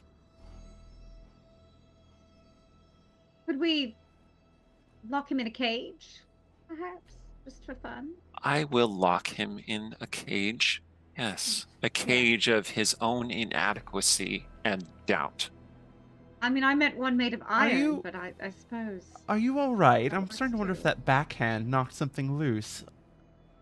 Perhaps it did. Counter offer. Why does him being alive mean you get to... Can't you just... Oh no, he fell in battle valiantly. Because I have no claim to power without him. No.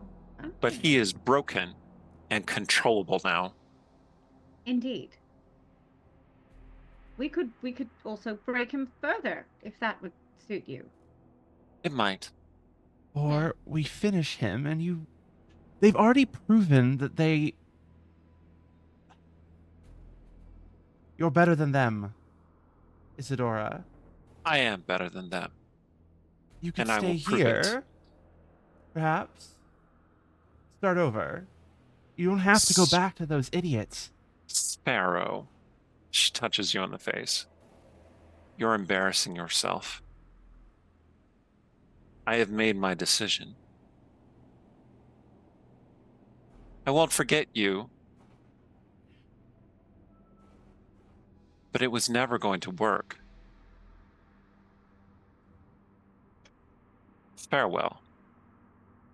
And she picks up Endrin, because she's quite strong, puts him over her shoulder, and heads out. Well, that just happened. And Sparrow is just speechless. Like, I don't think... She doesn't have a quip. She doesn't have, like... the bravado. She's just, like, in that moment, she is just... bare. I feel like Ori kind of like when Isadora picks up the dude, Ori just kind of gives her that look of like, wow, I didn't think that she had it in her. Huh. Oh. Or he has a newfound respect for Mhm. Isadora. Well, In, this in has little, been. Oh, go ahead. I was going to say in little red letters. It appears at the bottom of the screen. Oriana approves +4. Right. Uh, Well, this has been enlightening. And I think Sparrow will just kind of turn and walk over to where like all her gear wound up hmm and just start slowly gathering it up. Ahem, Lilith says, there is a small matter of the plague to be resolved. Yeah. If you are Indeed. finished with, well, you never quite get over a broken heart, now do you? No, but we can do it with a broken heart. What need we do? Ah, wonderful. So Oriana keeping her face a perfect mask. she Auntie's like watching, like don't let on. Nope, you keep that. You keep. We're not. Saran sets out several chairs, 2 of which are very large chairs, like thrones. Lilith sits in one, and she gestures Oriana to sit in the other. She says, well, we have a dilemma. You see, my plan was to force a confrontation with Mata, and that has happened, but it has not been resolved. I am sure in another 1,000 years or so, we shall face each other again, far outside the scope of your lives or interests. But for the moment, there is a situation that needs to be addressed. Plague. So Evening comes over to Sounder and says, Auntie Sounder, can I help you? Okay. Evening touches you, and like you feel this creeping energy flow from Evening's fingers, kind of like it looks like little green veins start spreading across your arm. Now, I want to make clear, Anji, you did not see Evening do this to Tarant, so you have no idea what this looks like or what this experience would be like. Sounder, it is intensely painful. It is like you're getting an injection of something that you are very, very allergic to. And your arm just lights on fire, and it feels like something is burning all throughout your body, especially when it gets to your lungs. It just like, and you are vomiting and retching and like, but does cure you of the plague. Watching this. Also, you have 1 hit point remaining. Do I sort of, can I figure out what is happening while I'm watching this? Make an Arcana check. And I was about to ask, may I make an Arcana check? Make an Arcana check with disadvantage because you're a little Yeah. distracted. I'm very much okay. 11. 11. You can't tell. Okay. But obviously, Evening is channeling that stolen life essence into Sounder in some way. Okay. Like that's as much as you can tell. Okay, but it has not like occurred to me to be like, oh, this is her healing the plague. This is her making Sounder better. It is her healing the plague. But do I figure that out? Like, am I able Yes, to you sort can of tell deduce that that's what she's okay. doing. At which point I sort of like reach for Tarant and hold his hand, because I will make the connection that like this is something he's been through. And Okay. like He holds your hand a little tighter and he just nods like, yep, yep. Okay. Total yeah. of 14. Okay. It is similar to a spell that you either know or have heard of, which is called Wither and Bloom, Yeah. which does some necrotic damage and then Exactly healing something else, except way more powerful, like significantly upcast, basically. Like horrifically more powerful. Correct. Like, terrifying. Correct. Yeah. No wonder Lord Robillard wants this kid levels of horrifying. Right. Oh, we still have to kill Lord Robillard and steal his house. When it's done, Evening is like, okay. Auntie Fire's turn. She heads over to Oriana, and Lilith says, I suspect that won't be necessary. And Oriana, in fact, you are not infected with the plague. Oh. You appear to have burned it out of yourself. Nicely done. Okay, Sparrow. Once she's gathered her stuff up, Sparrow will kind of make her way back over, and she'll just quietly, there's something that's I've been trying to figure out, and I haven't quite grasped yet. By all means, Lilith says. Earlier today, I woke up on an altar in the temple to Valen, covered in runes. So many people dead. Profane Mother among them. She'll glance over at Oriana. Those robes look very snazzy on Oriana. Did Oriana take the robes already? Because Sparrow had been wearing them the whole time. Well, I mean, okay, we'll say the robes would look okay. No. I think what would make the most sense is if when Oriana declared herself the new Profane Mother, the robes just materialized on her. Okay. Yeah. Because Sparrow never changed out of them, so that Yeah, works. because I thought that we had said at the end of the last session that there was like the downtime switch change or whatever, because you put them on my sheet. Yeah, I don't remember exactly. Okay. But I think what happens is Sparrow's wearing her own armor now, and Ori's got I'm fine with that. the Profane Mother robes on. Just looking for some logical continuity here. Yes. All right. I mean, you might have come to the wrong place for logical continuity, but we do our best. In this game, what? Okay, yeah. All right. It's fine. Anyway. We're good. You were saying there was that other me that had also. I mean, that other me was with the rest of you that whole time. What happened to me?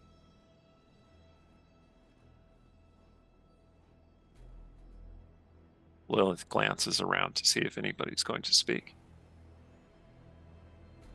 And she says, well, it could be several causes. You crossed swords with Alpharis Robillard, I believe. Yes. Whose magic and esoteric researches can cause all sorts of odd occurrences. And I think you are connected to a certain powerful entity of our mutual acquaintance, are you not? Crown? Yes. Yes. Lilith smiles. I appreciate your boldness. I suppose I was just trying to understand what happened. I cannot say for certain. You know, a thought just occurred to me. It could be residual psychic pollution from that armor you wear. The armor that the widow gave me. What? Where did that armor come from, my dear? Well, it was the payment for our job, trying to steal from the train. Actually, I shall clarify. What did she make that armor out of? How am I supposed to know that? Changeling, I'm pretty sure. Didn't you watch her make that armor out of the No, changeling? actually, somebody out she into the didn't. dark. To be fair, that bit happened off screen. All right, and so the you armor got put heard on that her. happen. Yeah, it You was heard very. that happen. It was dark. We couldn't see. Okay. We have suspicions, but no confirmation. Nope, we're not. We didn't see a Oh. darn thing. Nellie has never done anything wrong. Like there's this dawning realization of what must have happened, and she's like, "Oh, We're not in the kind of game where you take sanity damage, but this would be when Well, you roll that that save, uh, you know? At least it's useful, And I suppose. Oh, nothing I quite do- like wearing armor made from the flesh of a sentient being. That's okay. I do hope you do not encounter too many of these disassociative episodes. But once the plague is set to rest, perhaps you will have at least one less powerful entity. What's the term the kids use these days? Screwing with you. That's the one. Yes, quite. Never understood that phrase. Aren't screws a connective tool? They bind things together. Generally. Anyway. It's all. Never mind. So you must have questions, and I do wish to explain things, but I do need to know what you need explained, Lilith says. How do we stop the plague? That. Several If we ought to- options. Go ahead. If we are to stop the plague, we'd like some instruction on how that might be accomplished. Several options. One, institute a curfew, lock everyone in their houses, wait until all the infected die, and then the plague itself dies. But we all know that never works. Option two. Also, a little late for that. Not necessarily. It would just mean more deaths. Option two, burn Nightside to the ground. No, Even like more that deaths. one. No, we don't like that one. Next. Clearly, we've already rejected that option. Thank you. Option three, round up all the infected, send them to Dayside. No? No Ooh. one? No one? I don't know. I don't disagree Yeah. with that. What would that even accomplish?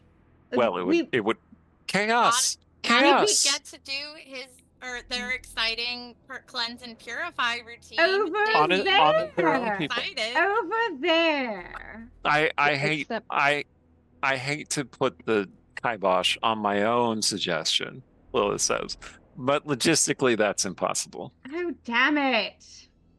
Tempt It me with a would- good time. It would just cause a future problem down there. That's thinking like a leader. But it Well would, said, It would profane mother. eliminate all the right people. And many of the wrong people. There. So what do we do? Well, you are very fortunate. There's an option 4. She points at evening. This is my tool, my safeguard, to stop the plague.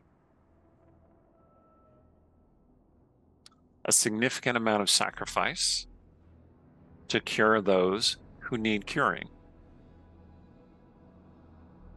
Thus, life will be maintained at the cost of some death. And how might we get folks to queue up to be sacrificed? Well, fortunately, there is an army outside. And you did pacify a good number of them.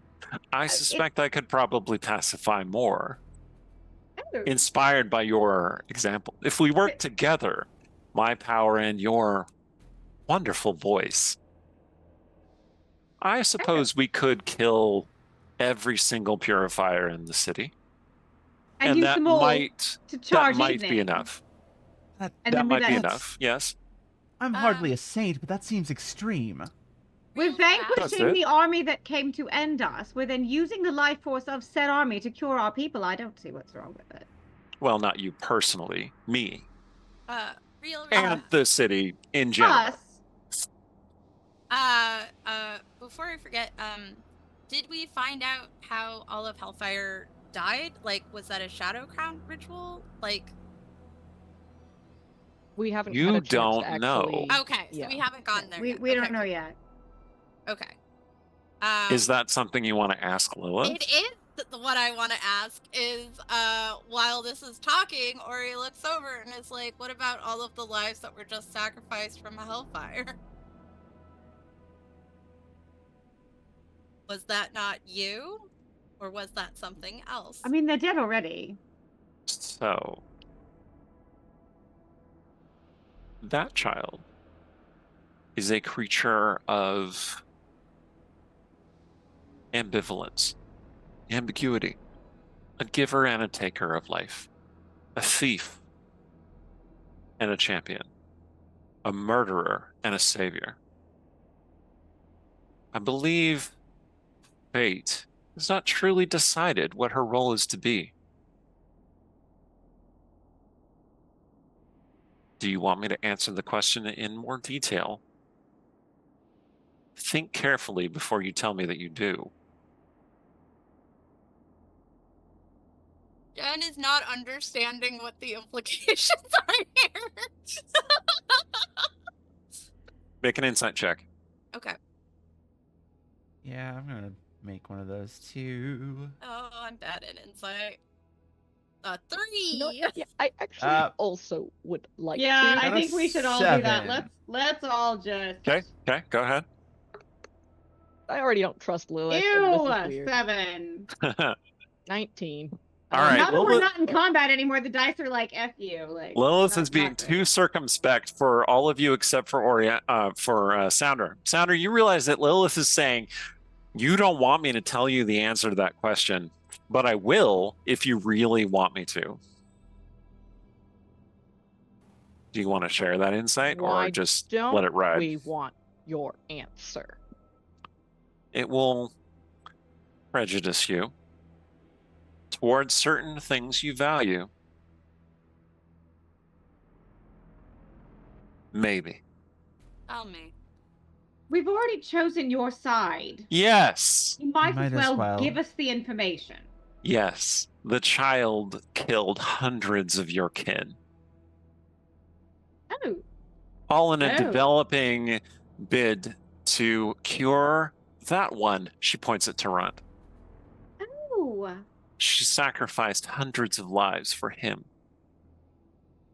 Were those the bodies I woke up near? Tarant looks pale. Like, I didn't ask her to do that. And Lilith just shrugs. Very in character, turn to Tarot and put my other hand over the hand he's holding. I'm like, well, I'm not angry at all. The bodies in the chapel. He looks he looks Ori unmoored.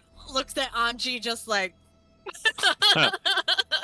Yes, the bodies in the chapel. Not mad. All of them, all but one, killed by your darling Eve, your darling parasite. Did I kill? Eve looks a little uncomfortable as well. Did I actually Yes, kill Lilith the is profane- looking at you, Sparrow, very, very closely as you kind of start asking that. Can I ask it? Yeah, sure. Did I actually kill the profane mother then? You do not recall.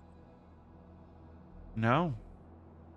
My last memory was getting blown up. I will Then tell I you had to s- truthfully that I do not know. Either you did or your doppelganger did.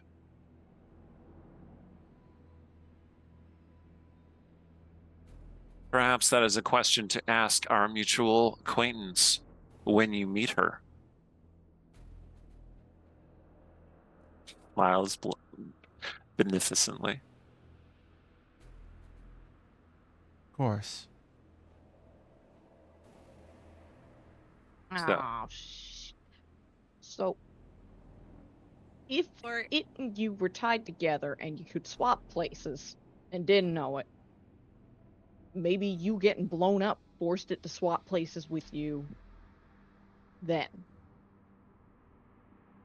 Still so much that doesn't explain. The weird runes on my skin, waking up without any. I don't know. You have your quest cut out for you, do you not? I wonder what Quest. they may have been in the middle of that evening interrupted. A ritual of some kind, I'm sure. But that would be more appropriately asked of the profane mother. Well, Oriana wasn't there. Well, she knows more about Hellfire rites than I do. Really? Oh, I think you're You're muted, muted. Jen. Sorry. I was just talking quietly. Mm-mm.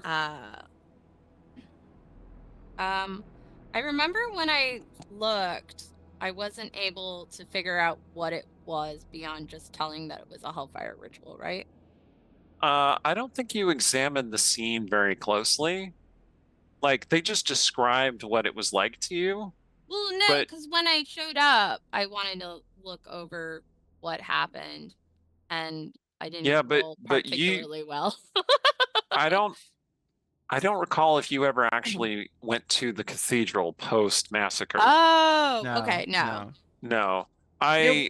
We tried to Like, describe it, but like Sparrow and Anji did, and they not well. described it to you and told you about the runes, which I think Sparrow had rubbed off by that point. No, Mm. they're. Oh, you she still had have not- the runes. Yeah, Or she still well, has them on you her. still have but I mean Some of them. they're like blurry and sweaty and some are covered in blood Bloody. and stuff Yeah. from the multiple times Sparrow was nearly killed and then healed. So yeah, it's not pristine. right. Okay. So you could probably piece that together, you're pretty sure. Okay. But it would take you some time to figure that out. Anyway. I would need to examine the ritual site in order to draw any sort of conclusion. The place And is she would, yours like- now. She would look over at Drat specifically and just be like, hundreds of Hellfire lives were sacrificed to see that yours continues. While he was sleeping. I should say Still. this was done without his consent. Still, I'm angry. I expect that you understand that a debt is owed and that you will be fulfilling it. He grimaces and nods. I understand. Mm-hmm. You don't need me to kneel, do you? I know you have terrible knees. Oh, I walked into that one. On my bad knees. Oh, you can kneel to her if you must. Hmm. No thanks. But a debt is a debt, and I will see it done. Of So- that I have no doubt. So Evening raises a hand. And she's like, I don't want to kill anyone if I don't have to. I don't want you to kill anyone if you don't have to. So can't I get power somewhere else? I don't see why not. That's an excellent question, dear. I'm gonna need everyone to make an insight check. Ah! The worst one. I know. Listen, I got it too. Okay. Got an 11. Listen, Sounder. the dice were doing great while everyone's lives were at stake, and now that we gotta think about stuff, yeah, no. Not Sound- Oh, Sounder's mine your were never insight. doing great. Sounder's your insight person, right? 3 nat 20s. Sounder, you notice that Lilith pauses when Evening says that. Get it from somewhere else. There's something she's not saying. And actually, that's something that with or without an insight check, Sparrow was going to say. Yeah, Anji was Well- gonna ask, do you know of another source? Like, yeah.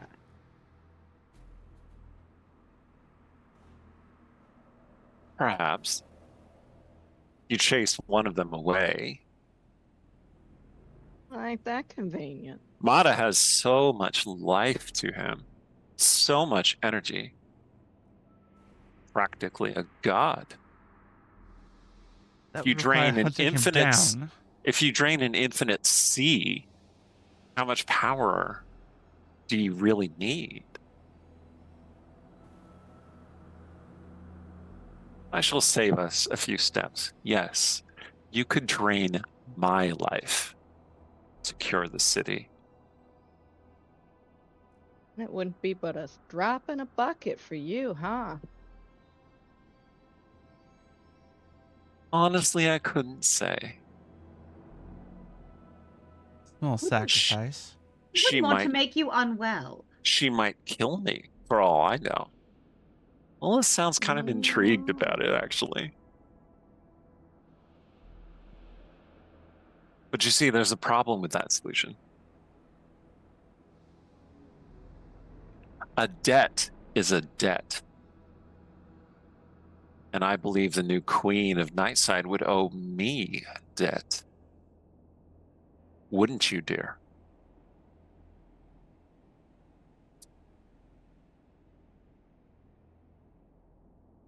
Howdy figure. If this is a problem, though, caused by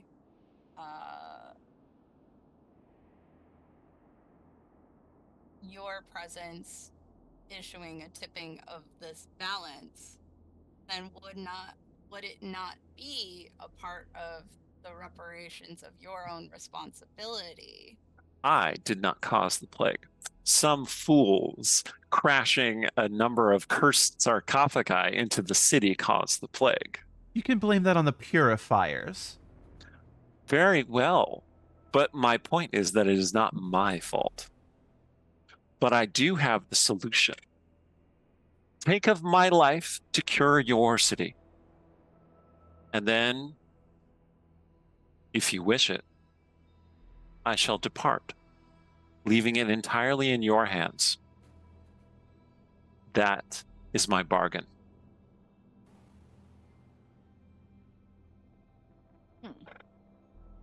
Consider Why would it. you leave? I grow weary of this place. I have seen it rise and fall and rise and fall too many times to count. The constant balance this and balance that. Ugh. I long for something more fluid. With an amendment of if and when Mata chooses to interfere, I am able to summon you to return. If Mata should trouble you again, you have only to call upon me, and I shall return. But I believe that Mata shall follow me. We are bound by fate, by destiny, by dark curses far beyond anything that has transpired here today. I think you would be, what is that term the youth use these days? Slaying 2 dragons with 1 arrow.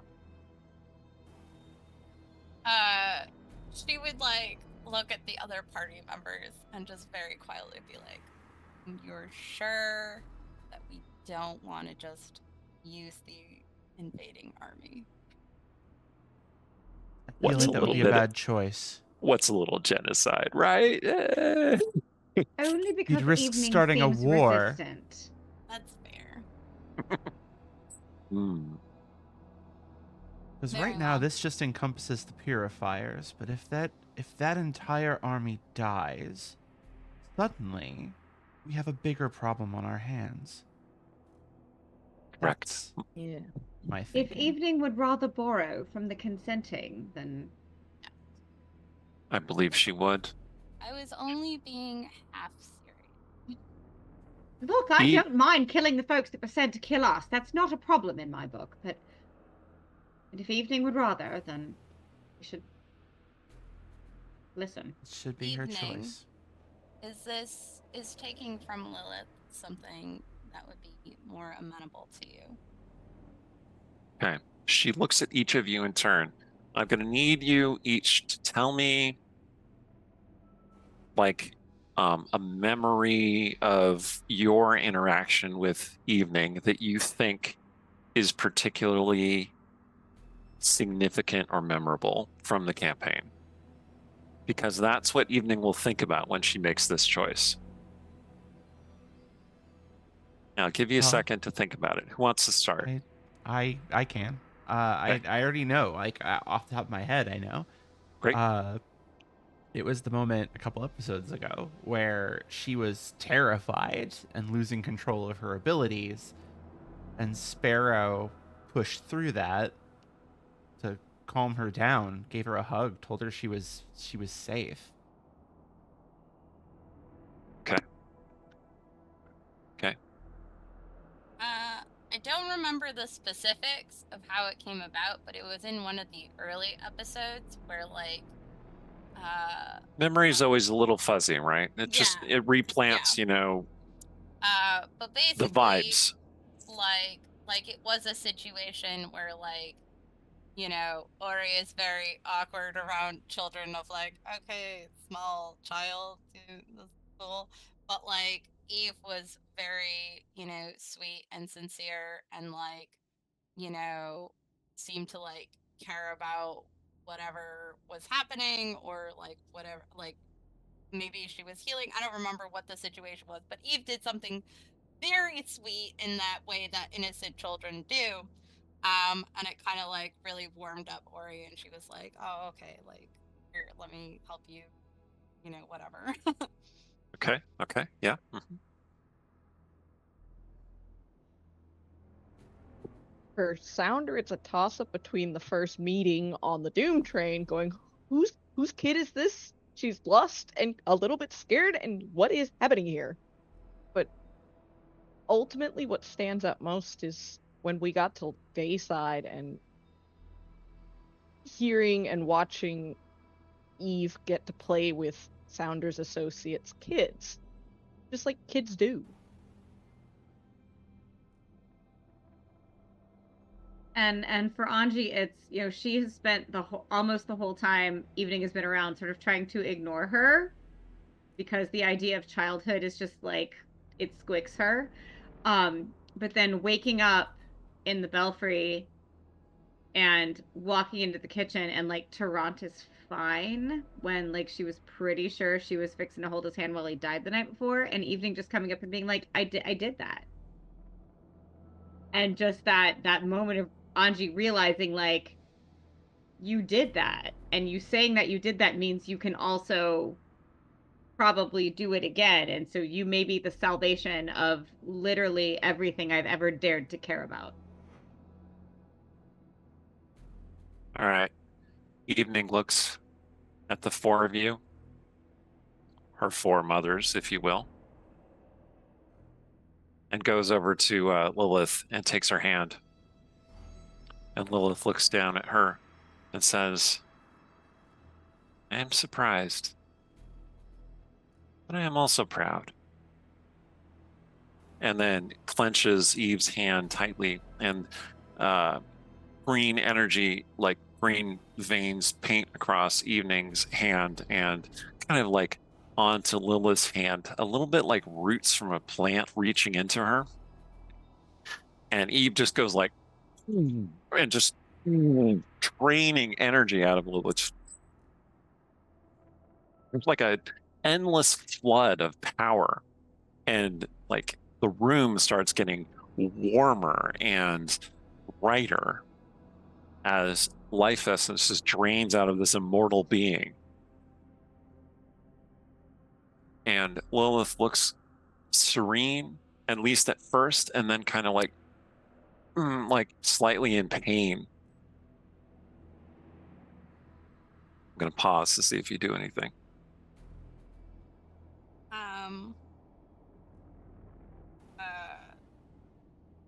You know what? I will hold Lilith's hand. Okay. You take Lilith's hand, and it is strong and warm and soothing. Like, I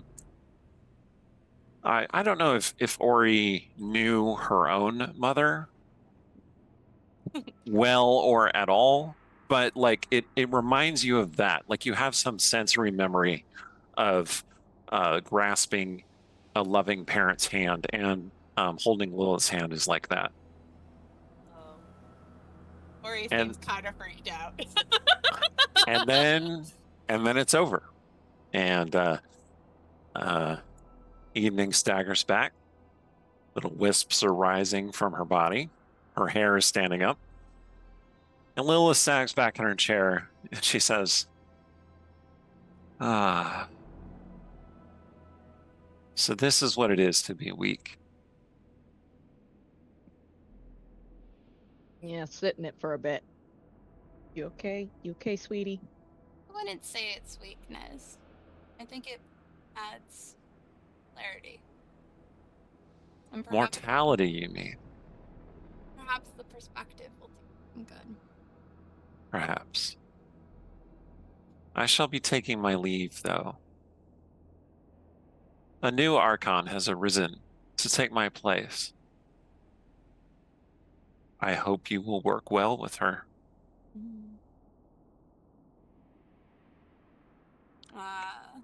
Well, Lila stands kind of shakily. Am I to be bound to her, or is our agreement between us? I think our agreement is dissolved if I am no longer the Archon, and if I fulfill the agreement that you and I just struck has me freed of our contract, except that you can summon me in case of need. That is our only bond.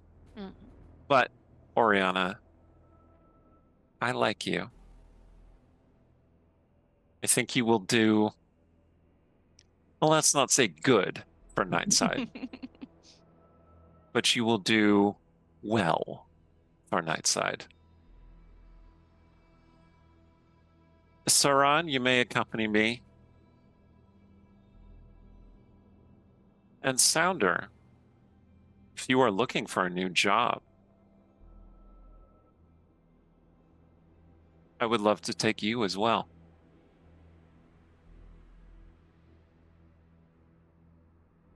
What's the pay? More than you could dream of.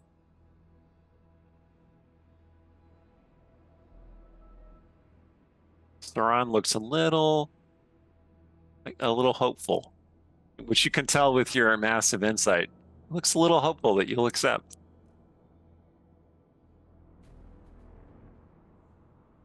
Yeah, well, don't wear me like a skin and you got a deal. I promise. Only Saran. He's like, never again, never again, never. And they take off.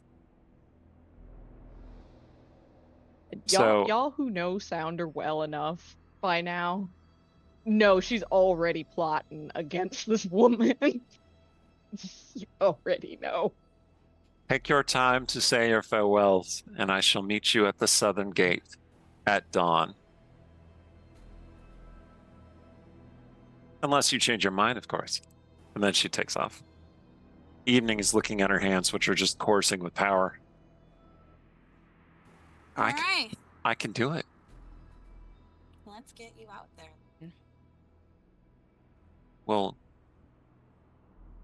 should people like line up? How would you like to have it handled? I don't know. I'm 10. We could sit them all in a circle, have them hold hands. Do you know how wide of an effect you can do?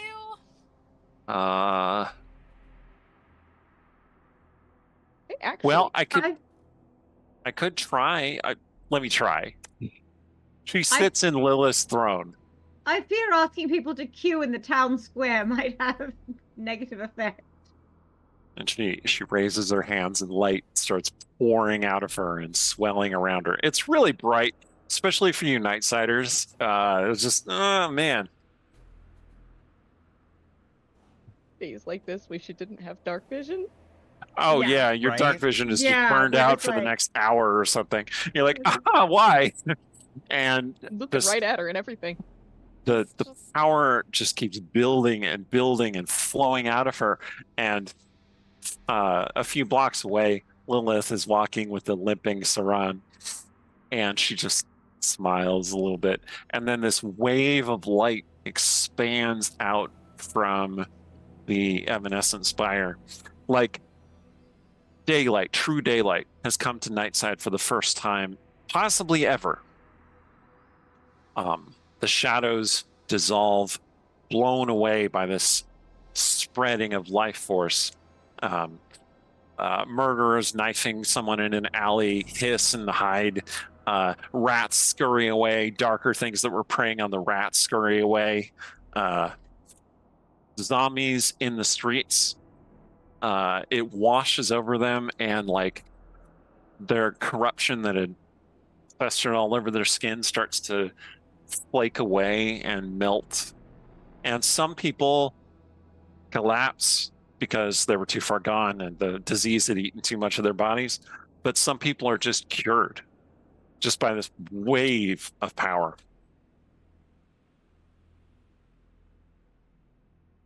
Well, And when it's over and your eyes clear, Evening is sitting there and she's kind of slumped down in the seat and her hair is turned white. And she's like, whoa. Whoa, indeed. Okay. I want a donut. We can make that happen, I sweetie. believe we can arrange for that. Yes. And a nap. She just, oh, yeah, there she goes. Okay, sweetie. Well, so I'm just gonna pick her up. Honestly, a I nap is think- not a terrible idea. Yeah. I think with that, Sparrow will kind of walk over to Oriana. Well, with that all settled, and given your new promotion, maybe we could go somewhere and celebrate. And there's kind of this like, she's doing the kind of like flirty, kind of like bravado, like the rakish thing, but there's kind of a, it's not like the mask isn't fully on. Like there's definitely a vulnerability there. And it's definitely a thing where like Ori sees that and like again, like you get that crack in her mask of like, you know, especially now that Lilith isn't there anymore next to her, where it's just like she doesn't have to put on the face, but Right. like there is that brief crack of like pain and heartache and like just that raw like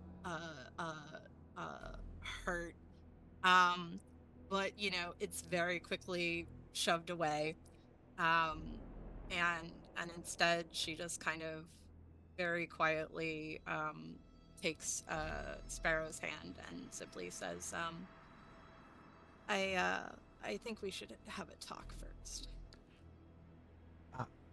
Oh, all right. If that's what you want to do.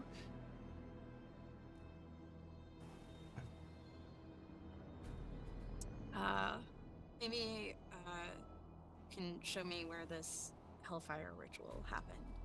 I can get you some answers too. Of course. Yes, I'll show you where that is. It's not hard to find.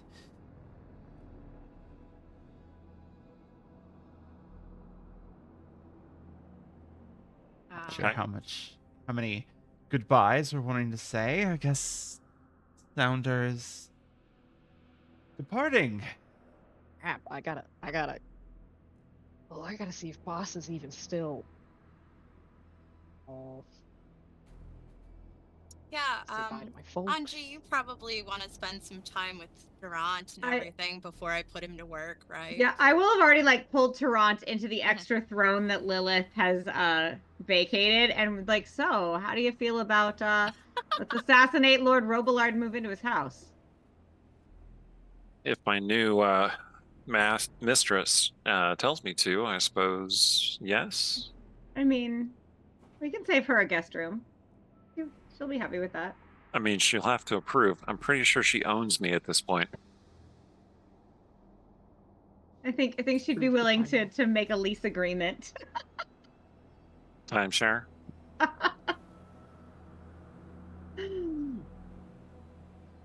He's into it. Mhm, mhm. The assassinating thing. Anyway, Anyway,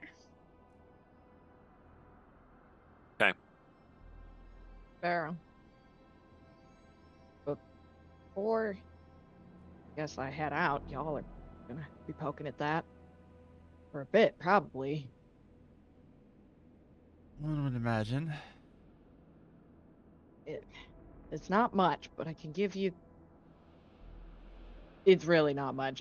My notes on all of this are just kind of digs into a pocket where like her spell book usually lives, and it's just crumpled wad of parchment and such. It's bad. I There's feel not been like any time to consolidate what we've learned about the shards, that bone thing, or anything. But that's what those notes are about when you do eventually get to. so Ori would like, very calmly like put a hand on Sounder's hands with like all the notes and just go like, okay. So how about we remain in touch and you can give us the full consolidated research as you continue on your journeys and wrest every single drop of knowledge you can from that woman. I mean, yeah, but here you go with these notes in case I don't get to do that and she eats my brain. Oh, We that's both reasonable. know you're clever enough to get out of anything. And immediately Sounder thinks back to that awful bug thing from the Robillard mansion, and it's just like, no, that was awful. I did not get out of that in one piece. You're Hmm. now.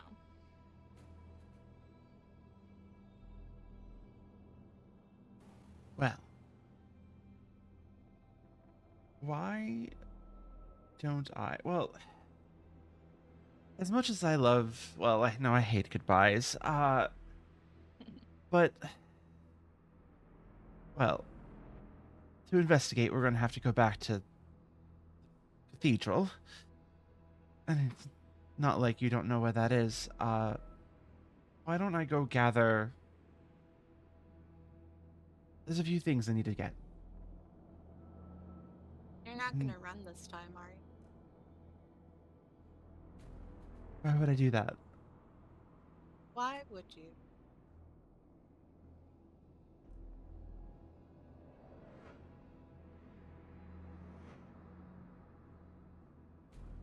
That's an excellent question. No, I just need to go. She's like kind of like stepping back slowly, like toward the door. I just need to get a few things. Why are you so afraid of me?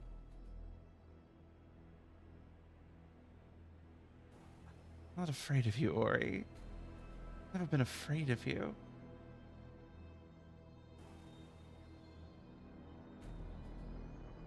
And do what?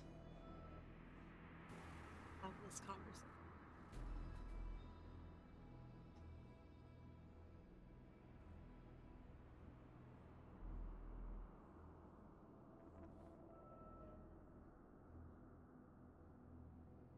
And I think at this point she says probably the most honest thing she's said in all 3 seasons of this show.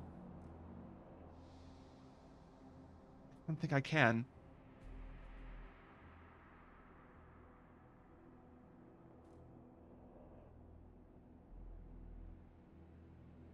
The woman that I love is strong enough to have this conversation.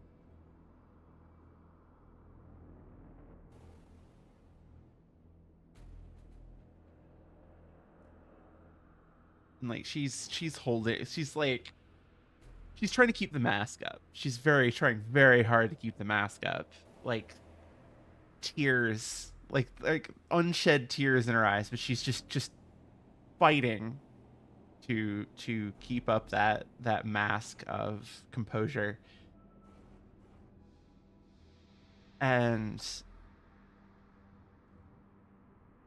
I think at that point she's just going to say, I'm not. And at that point she's going to step back into a shadow and is gone.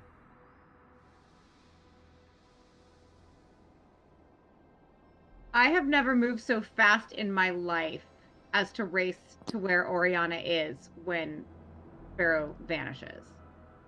Hello, welcome Raiders. Hello. Yeah, hello Raiders. Hi, Raiders. But yeah, I'm just gonna take her, but even though it hurts like crazy because I'm down to like very few hit points, I'm gonna take hold of Oriana by both of her arms and just look her in the eye, because there's nothing to do in that moment but be present, because that just happened right in front of us. Ori might as well be a statue. Like, it is very clear that, like, just like the routine of like having to maintain strength at all costs in an environment that tries to break you at every turn is like all that is animating her at this point. But like she is not there. Yeah. I will probably like feel that like she is, and like walk her to a place to have a seat, and like just like give her that moment to be not there. Give her like a safe space to dissociate and make choices she doesn't have to share with us as far as how to react to what just happened. She would like once they're like further away and like Anji's there, she just kind of like numbly like puts her hand on top of Anji's and is just like, it's really funny, you know. I knew this was gonna come, and yet it still hurts so much. But I should have known with how quickly that she fell for Isadora, how easy it was for her to love someone like Isadora, and how many years took to get anything. But I thought that maybe I could be enough, and maybe I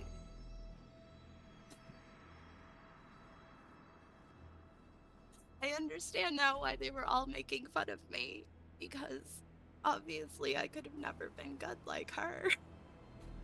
That's not it. No, it's okay. It. It's okay. You're everything you ought to be. You're everything you need to be, and you're everything someone could need. But if she is incapable of seeing that, if she is incapable of understanding that, then it doesn't matter how amazing you are, because she can't find it.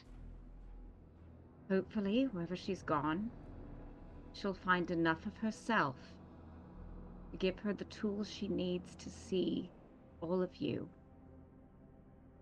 Because until she can see you, she can't properly love you. Oh, now that I'm in this role now, that makes all of that so much more complicated.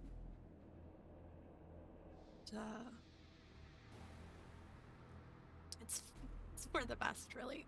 I'll be fine. You will be. You'll be better than fine. You'll be exquisite.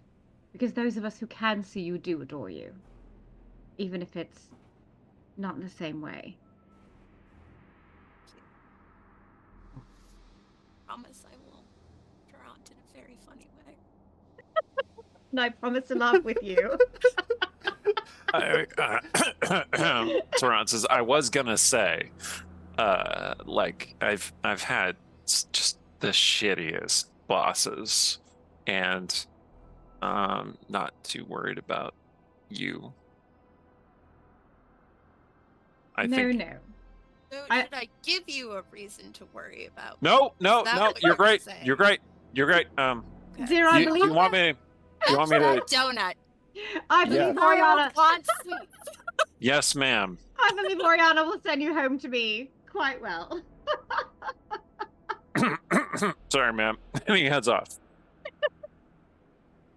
There's Tarrant trying to be helpful. Charisma 10 or charisma 8 or whatever it is. Oh, Anyway, dang, he really does have a worse charisma than Sounder.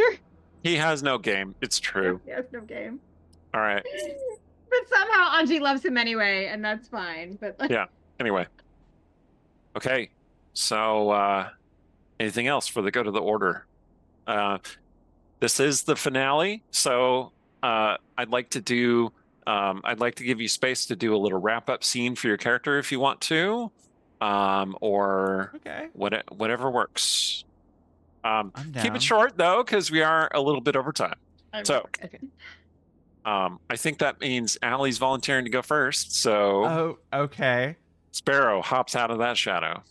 Ah, yes, somewhere well away from there. I think she hopped blindly. Like, I don't think she even really bothered to think about where she was going. She just went. Cause at that point, like, cause she's afraid. I think that's what it boils down to. She is afraid. And not of Ori, but of just rejection, connection, all of it. And she just finds somewhere dark and out of the way. So you find yourself in the sewers. Okay. Oh, okay.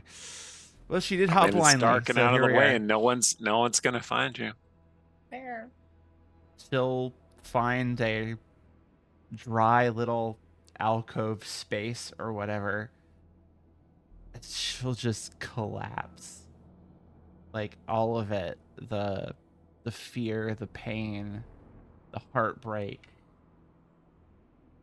like, all of it kind of crashes down at once, and she just breaks, Hmm. just sobbing in the dark. Hmm. And she's not sure what else to do. Like, that's just kind of what it comes down to. She finally, like, she gave in to that impulse to run. She just And now she can't take it back. Now she can't take it back. And I think unwittingly, her jump took her near to the little hidden the hidden hideaway of her patron. Mm-hmm. You hear faint whispers. It's not entirely clear what they're saying. I know I always do this.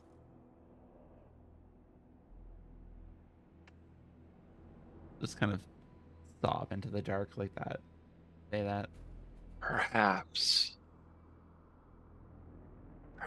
it is your nature.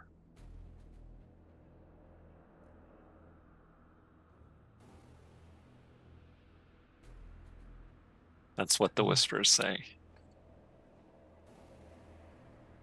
How do I change it?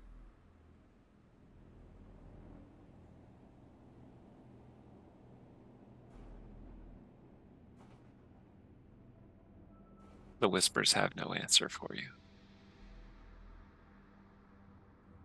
And I think that's the perfect spot to leave her on. Excellent. I feel like Anji was very much for a long time. She's been in this place where she sort of looks at Oriana as like very much a mirror, like of I left my family, I left my obligations, I left the expectations of other people, and now I'm forging my own path. And now Oriana has been like roped back in to a legacy, and Anji very much feels the tension of that because she hasn't, because her legacy is over on light side and she's never going back there. So both because of that like perceived connection and also just because of the they've been through together. In Anji's mind now, Oriana equals friend. In fact, Oriana equals family in a way that family wasn't a thing that made sense before. Like family is this thing I need to escape. And now she's like, oh, family is this person that I genuinely care about and whose fate and whose experience of life I genuinely want to improve upon. So whatever Ori wants, whatever Ori needs, like that's where Anji is now. And yeah, there's this sort of deal like, accidentally, I caught feelings for him. And so if you could do me a favor and like not let him get dead, that's cool. But I get that he works for you, but that's fine because you're basically my sister now. So like, cool. Really am gonna go assassinate Lord Robillard and move into his house. Like that's really the plan. Gonna keep playing music once this arm heals, but like mostly gonna lay low and live kind of happily ever after on the fringes, just making sure that Oriana feels loved and supported and has someone who's willing to listen to her whenever she needs to say things that she can't say to like the public, because now she's kind of the head tiefling in charge. Just sort of the Lady Danbury of Nightside, if it were like that. Yeah, that's sort of where Anji is going. She's like, I'm gonna be your bestie and we're gonna share each other's secrets, and also that fellow is mine when you're not using him. I will be. Oh, it's just like, ew. And for completely different things, right? Ew. She's gonna use him for crime and Anji's gonna use him for different things. Yeah. Use him for different purposes. I did look up his character. I did look up his character sheet. Charisma 8 confirmed. Yeah. But timeshare on Tarrant for completely different purposes. Yeah. Anji, you also remember as you're composing a ballad about the events of this tragic love story, a fictionalized ballad, of course. You do also remember that your name was not listed on that contract. That you, also a tiefling, are not bound by that contract. Whether Oriana made that connection or not, you're not sure. But yeah, got it. But you didn't see your name and you didn't mention it. Because I did indeed read that whole thing over her shoulder. You did. I did. Mm-hmm. Very literate, this red girl. Yeah. All right. We got a closing scene for... Well, Jen? So what I wanted to say is, yeah, like Ori would definitely look at Anji and be like, you know, yeah, I'm down for all the things you want, but like, I need you to basically, you know, be the person that you are, and there will be times when I need to make choices that are all terrible, and I need to be able to trust you to show me the way if there is something that I'm not seeing. Because, you know, I'm going to be surrounded by sycophants and people that are going to stab me in the back. So, yes, 100% Lady Danbury of Nightside. Lady Danbury of Nightside. Let's Here for it. Here for it. But I wanted to say that, you know, yeah, like basically Ori would go back to the Hellfire Cathedral, and, you know, probably with the body of the profane mother, the old profane mother, to sort of attempt to put her to rest, and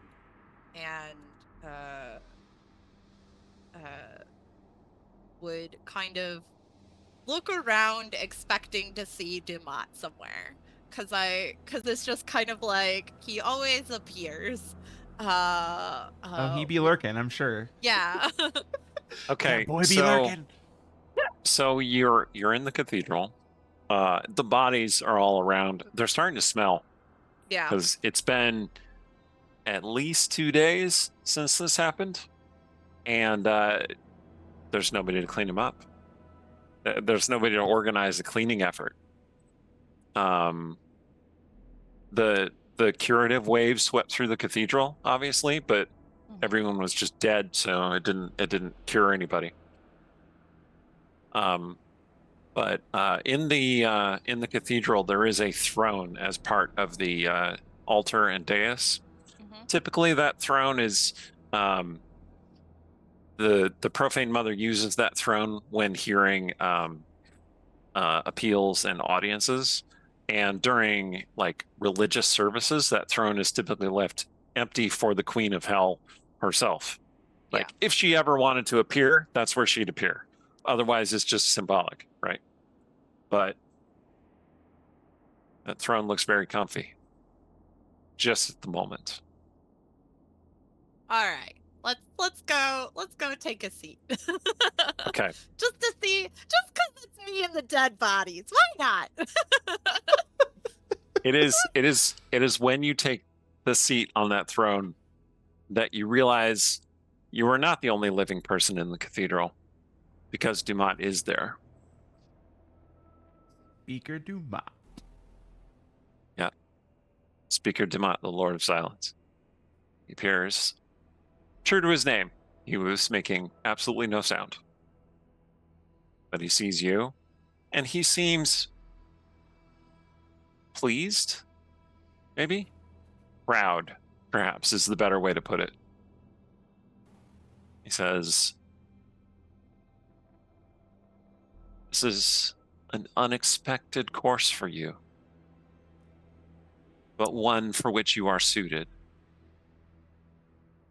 Something tells me that it was not entirely unexpected on your behalf. How much did you know? That you are your mother's daughter? A great deal.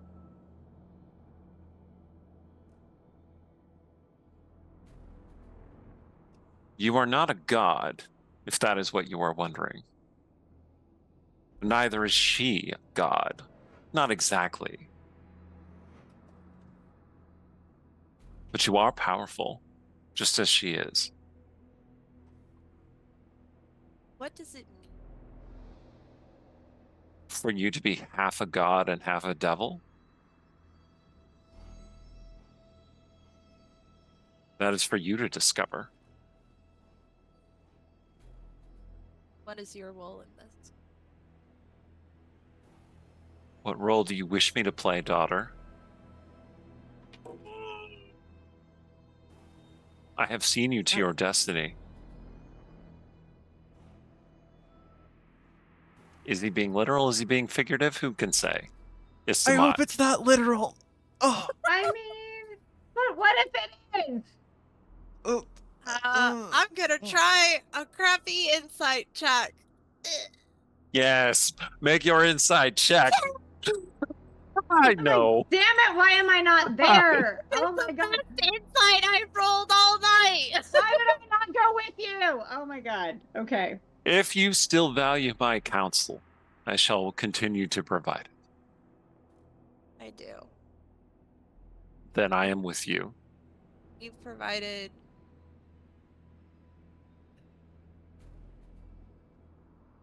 You've been more insightful than most. We're right about her.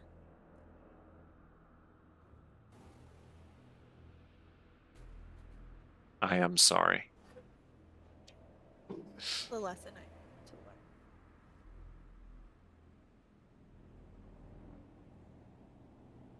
So he will get on one knee and bow to you. Damn. Damn. She will extend a ring. Yep. He will kiss it, sharp teeth and all. Awesome. All right. Okay. Let's see what the future brings. I'm good. Got at one it. left. All right. Do we have a sound or closing scene? You do, and it's made up. It's kind of more of a montage than anything, because it's just going around to her usual contacts, the people she's already worked for, things like that, figuring out if they're alive, letting them know, hey, I'm going to be leaving town.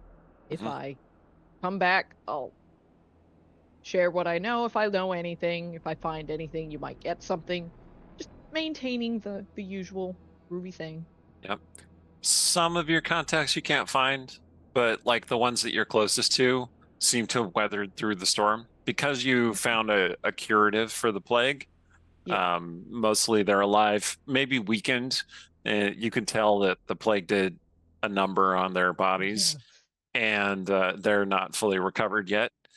But like the reactions you get vary from, positive, like, well, you got to go where the coin is, to, oh no, you were my favorite, right?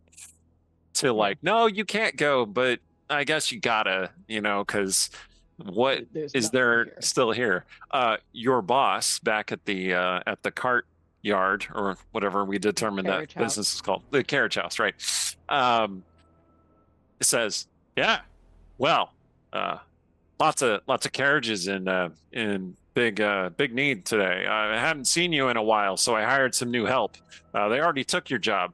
You can have your job back, but if you have a new place to go, that's fine. No, this is good. This works. Good. Glad you're doing well. Glad stuff's bouncing back. Yep. Plenty We of built work to be had. 5 more carriages tonight. Because all the bodies. Yeah, I figured.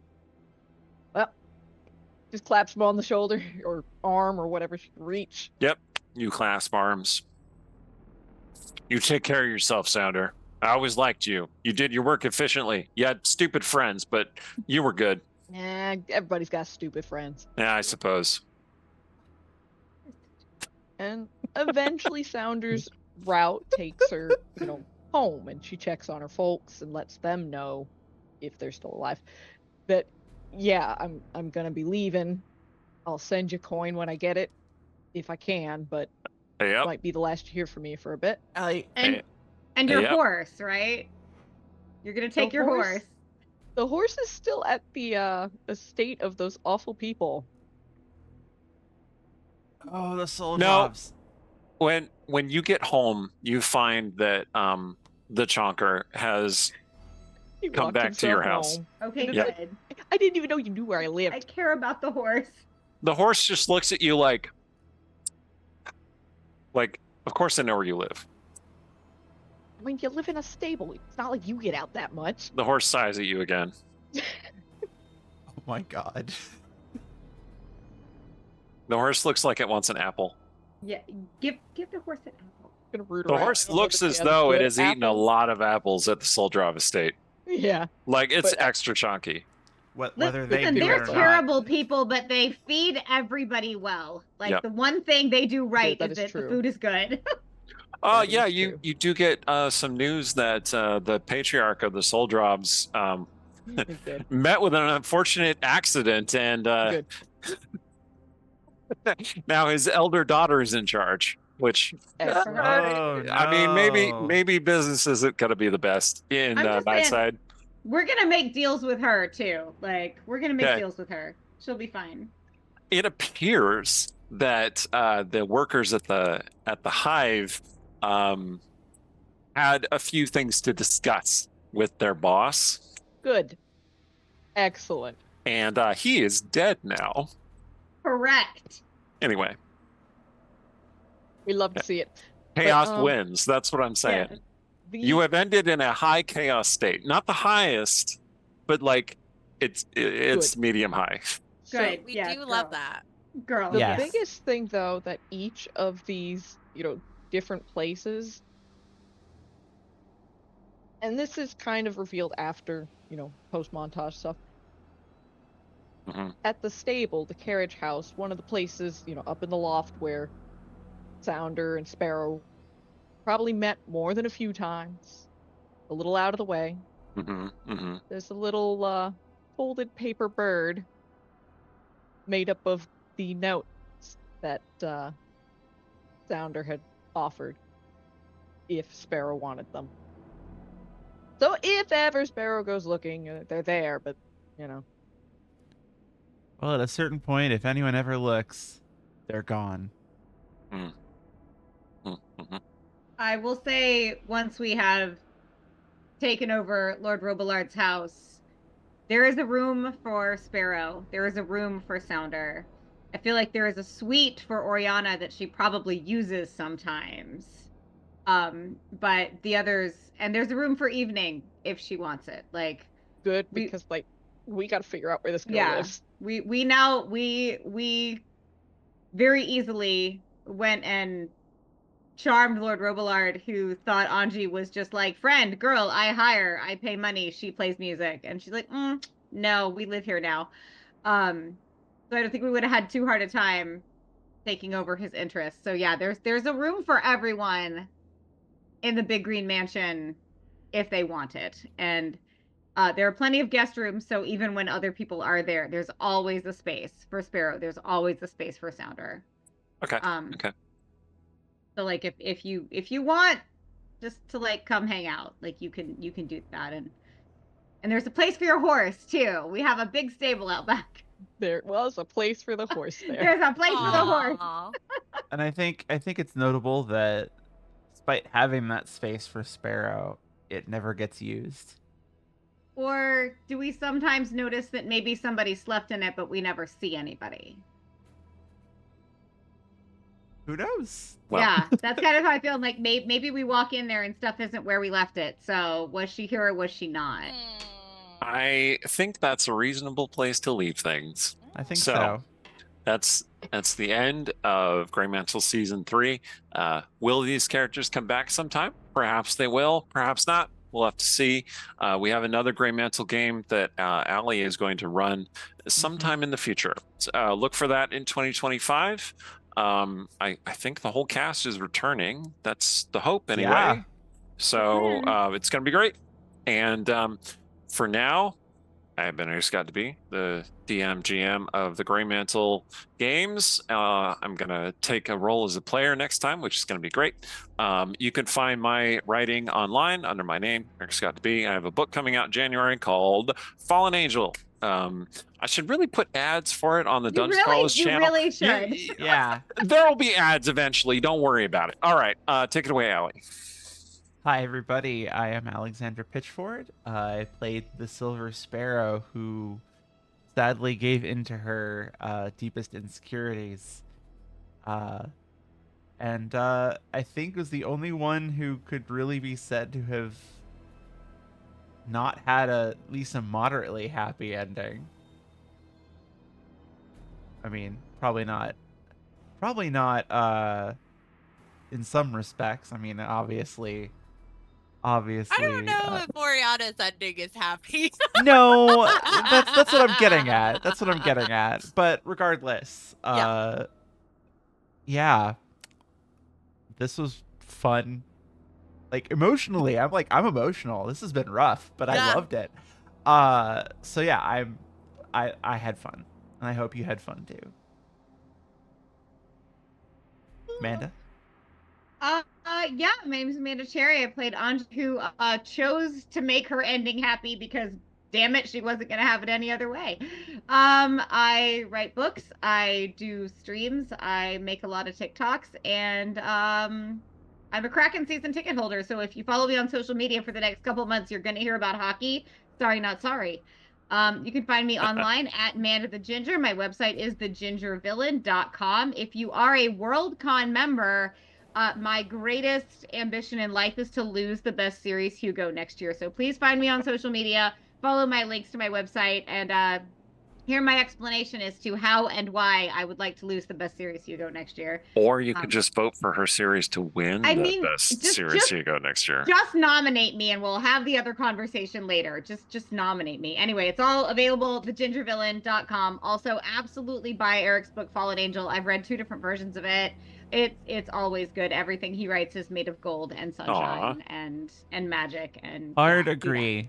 Well, the stuff I publish anyway. All right. Anyway, let's move on. Listen, I have read your rough drafts, sir, and they're also good. So hush. Even the fan fiction? Okay, moving on. Listen. There's fan Moving on. fiction. There is, unfortunately. Oh my God, I will send you links later. Yes, please. Hey, take it away, Jen. Okay, hello I'm John, and today I've been Red. I mean, Oriana Devereaux the Vainglory. Yeah, I was very excited because I very much told Eric that I wanted to have my Sophia Falcone moment. And that was definitely a Sophia Falcone moment. If you all haven't watched HBO's Penguin miniseries, it is excellent. And that Sophia Falcone is the energy I want to bring into 2025. But Lovely. yeah. I don't know if I'd say Oriana's ending is a happy one, because like being like, well, I guess I'm going to, go towards my more evil instincts and lean into this Queen of Hell thing. I don't know if that's a good thing, but whatever. We're respecting ourselves. we're becoming gaslight gatekeep Is girl that boss. what we're It'll doing? be Yes. great. Yeah, Okay. exactly. Mhm. Yeah, if you enjoyed me and my role play, I also design and sell amazing nerdy apparel like the lovely dress that the wonderful and gorgeous Amanda is wearing. This will be available officially hopefully by the end of January, but if you want, you can go on BackerKit into our pre-order store and grab it there. It's called Adventurers Armaments. And it's super, super great. We also have, as part of that collection, like a bunch of clack fans and new pins and a really awesome Game Master jacket that I just got sample pics of today. So I'm super excited because I'm going to be posting an update about all the stuff I've been getting updates about this week. So look forward to that, people who backed my Kickstarter. Otherwise, yeah, savagesparrow.com is my awesome website. Patreon.com/savagesparrow for following my art. Savage Sparrow and everything else, social media. Lex. Hi, I'm Lex. I also go by Forta on the internet. FORTA. is usually my handle, sometimes with a dash in between. I illustrate, I play games. There's a lull in games for the next bit, but catch me in the new year. Follow my social media, you'll hear things, see things. I'm offering royalty-free art on my Patreon, so Lex Arts with 2 X's. Check it out. Yeah, brain is melting very quickly. Okay. That's all I got. Thanks, Yeah. everybody. Thank you for coming and sitting in a little bit late because we ran a little bit late, but Yeah. we are now finished with Greymantle Season 3. On to more, better, cooler stuff. Not better, Yeah. exactly. Not cooler, Greymantle was not great. cooler. Not cooler. It's Yeah. all good. This was Anyway. this was It was Apex excellent. cool. Excellent. It was I'm glad. Apex Amazing. cool. Yes, Yeah. this gesture. Look for fun stuff in 2025 from the Dungeon Scrawlers. Happy holidays to everybody, and Yes. we'll see you around.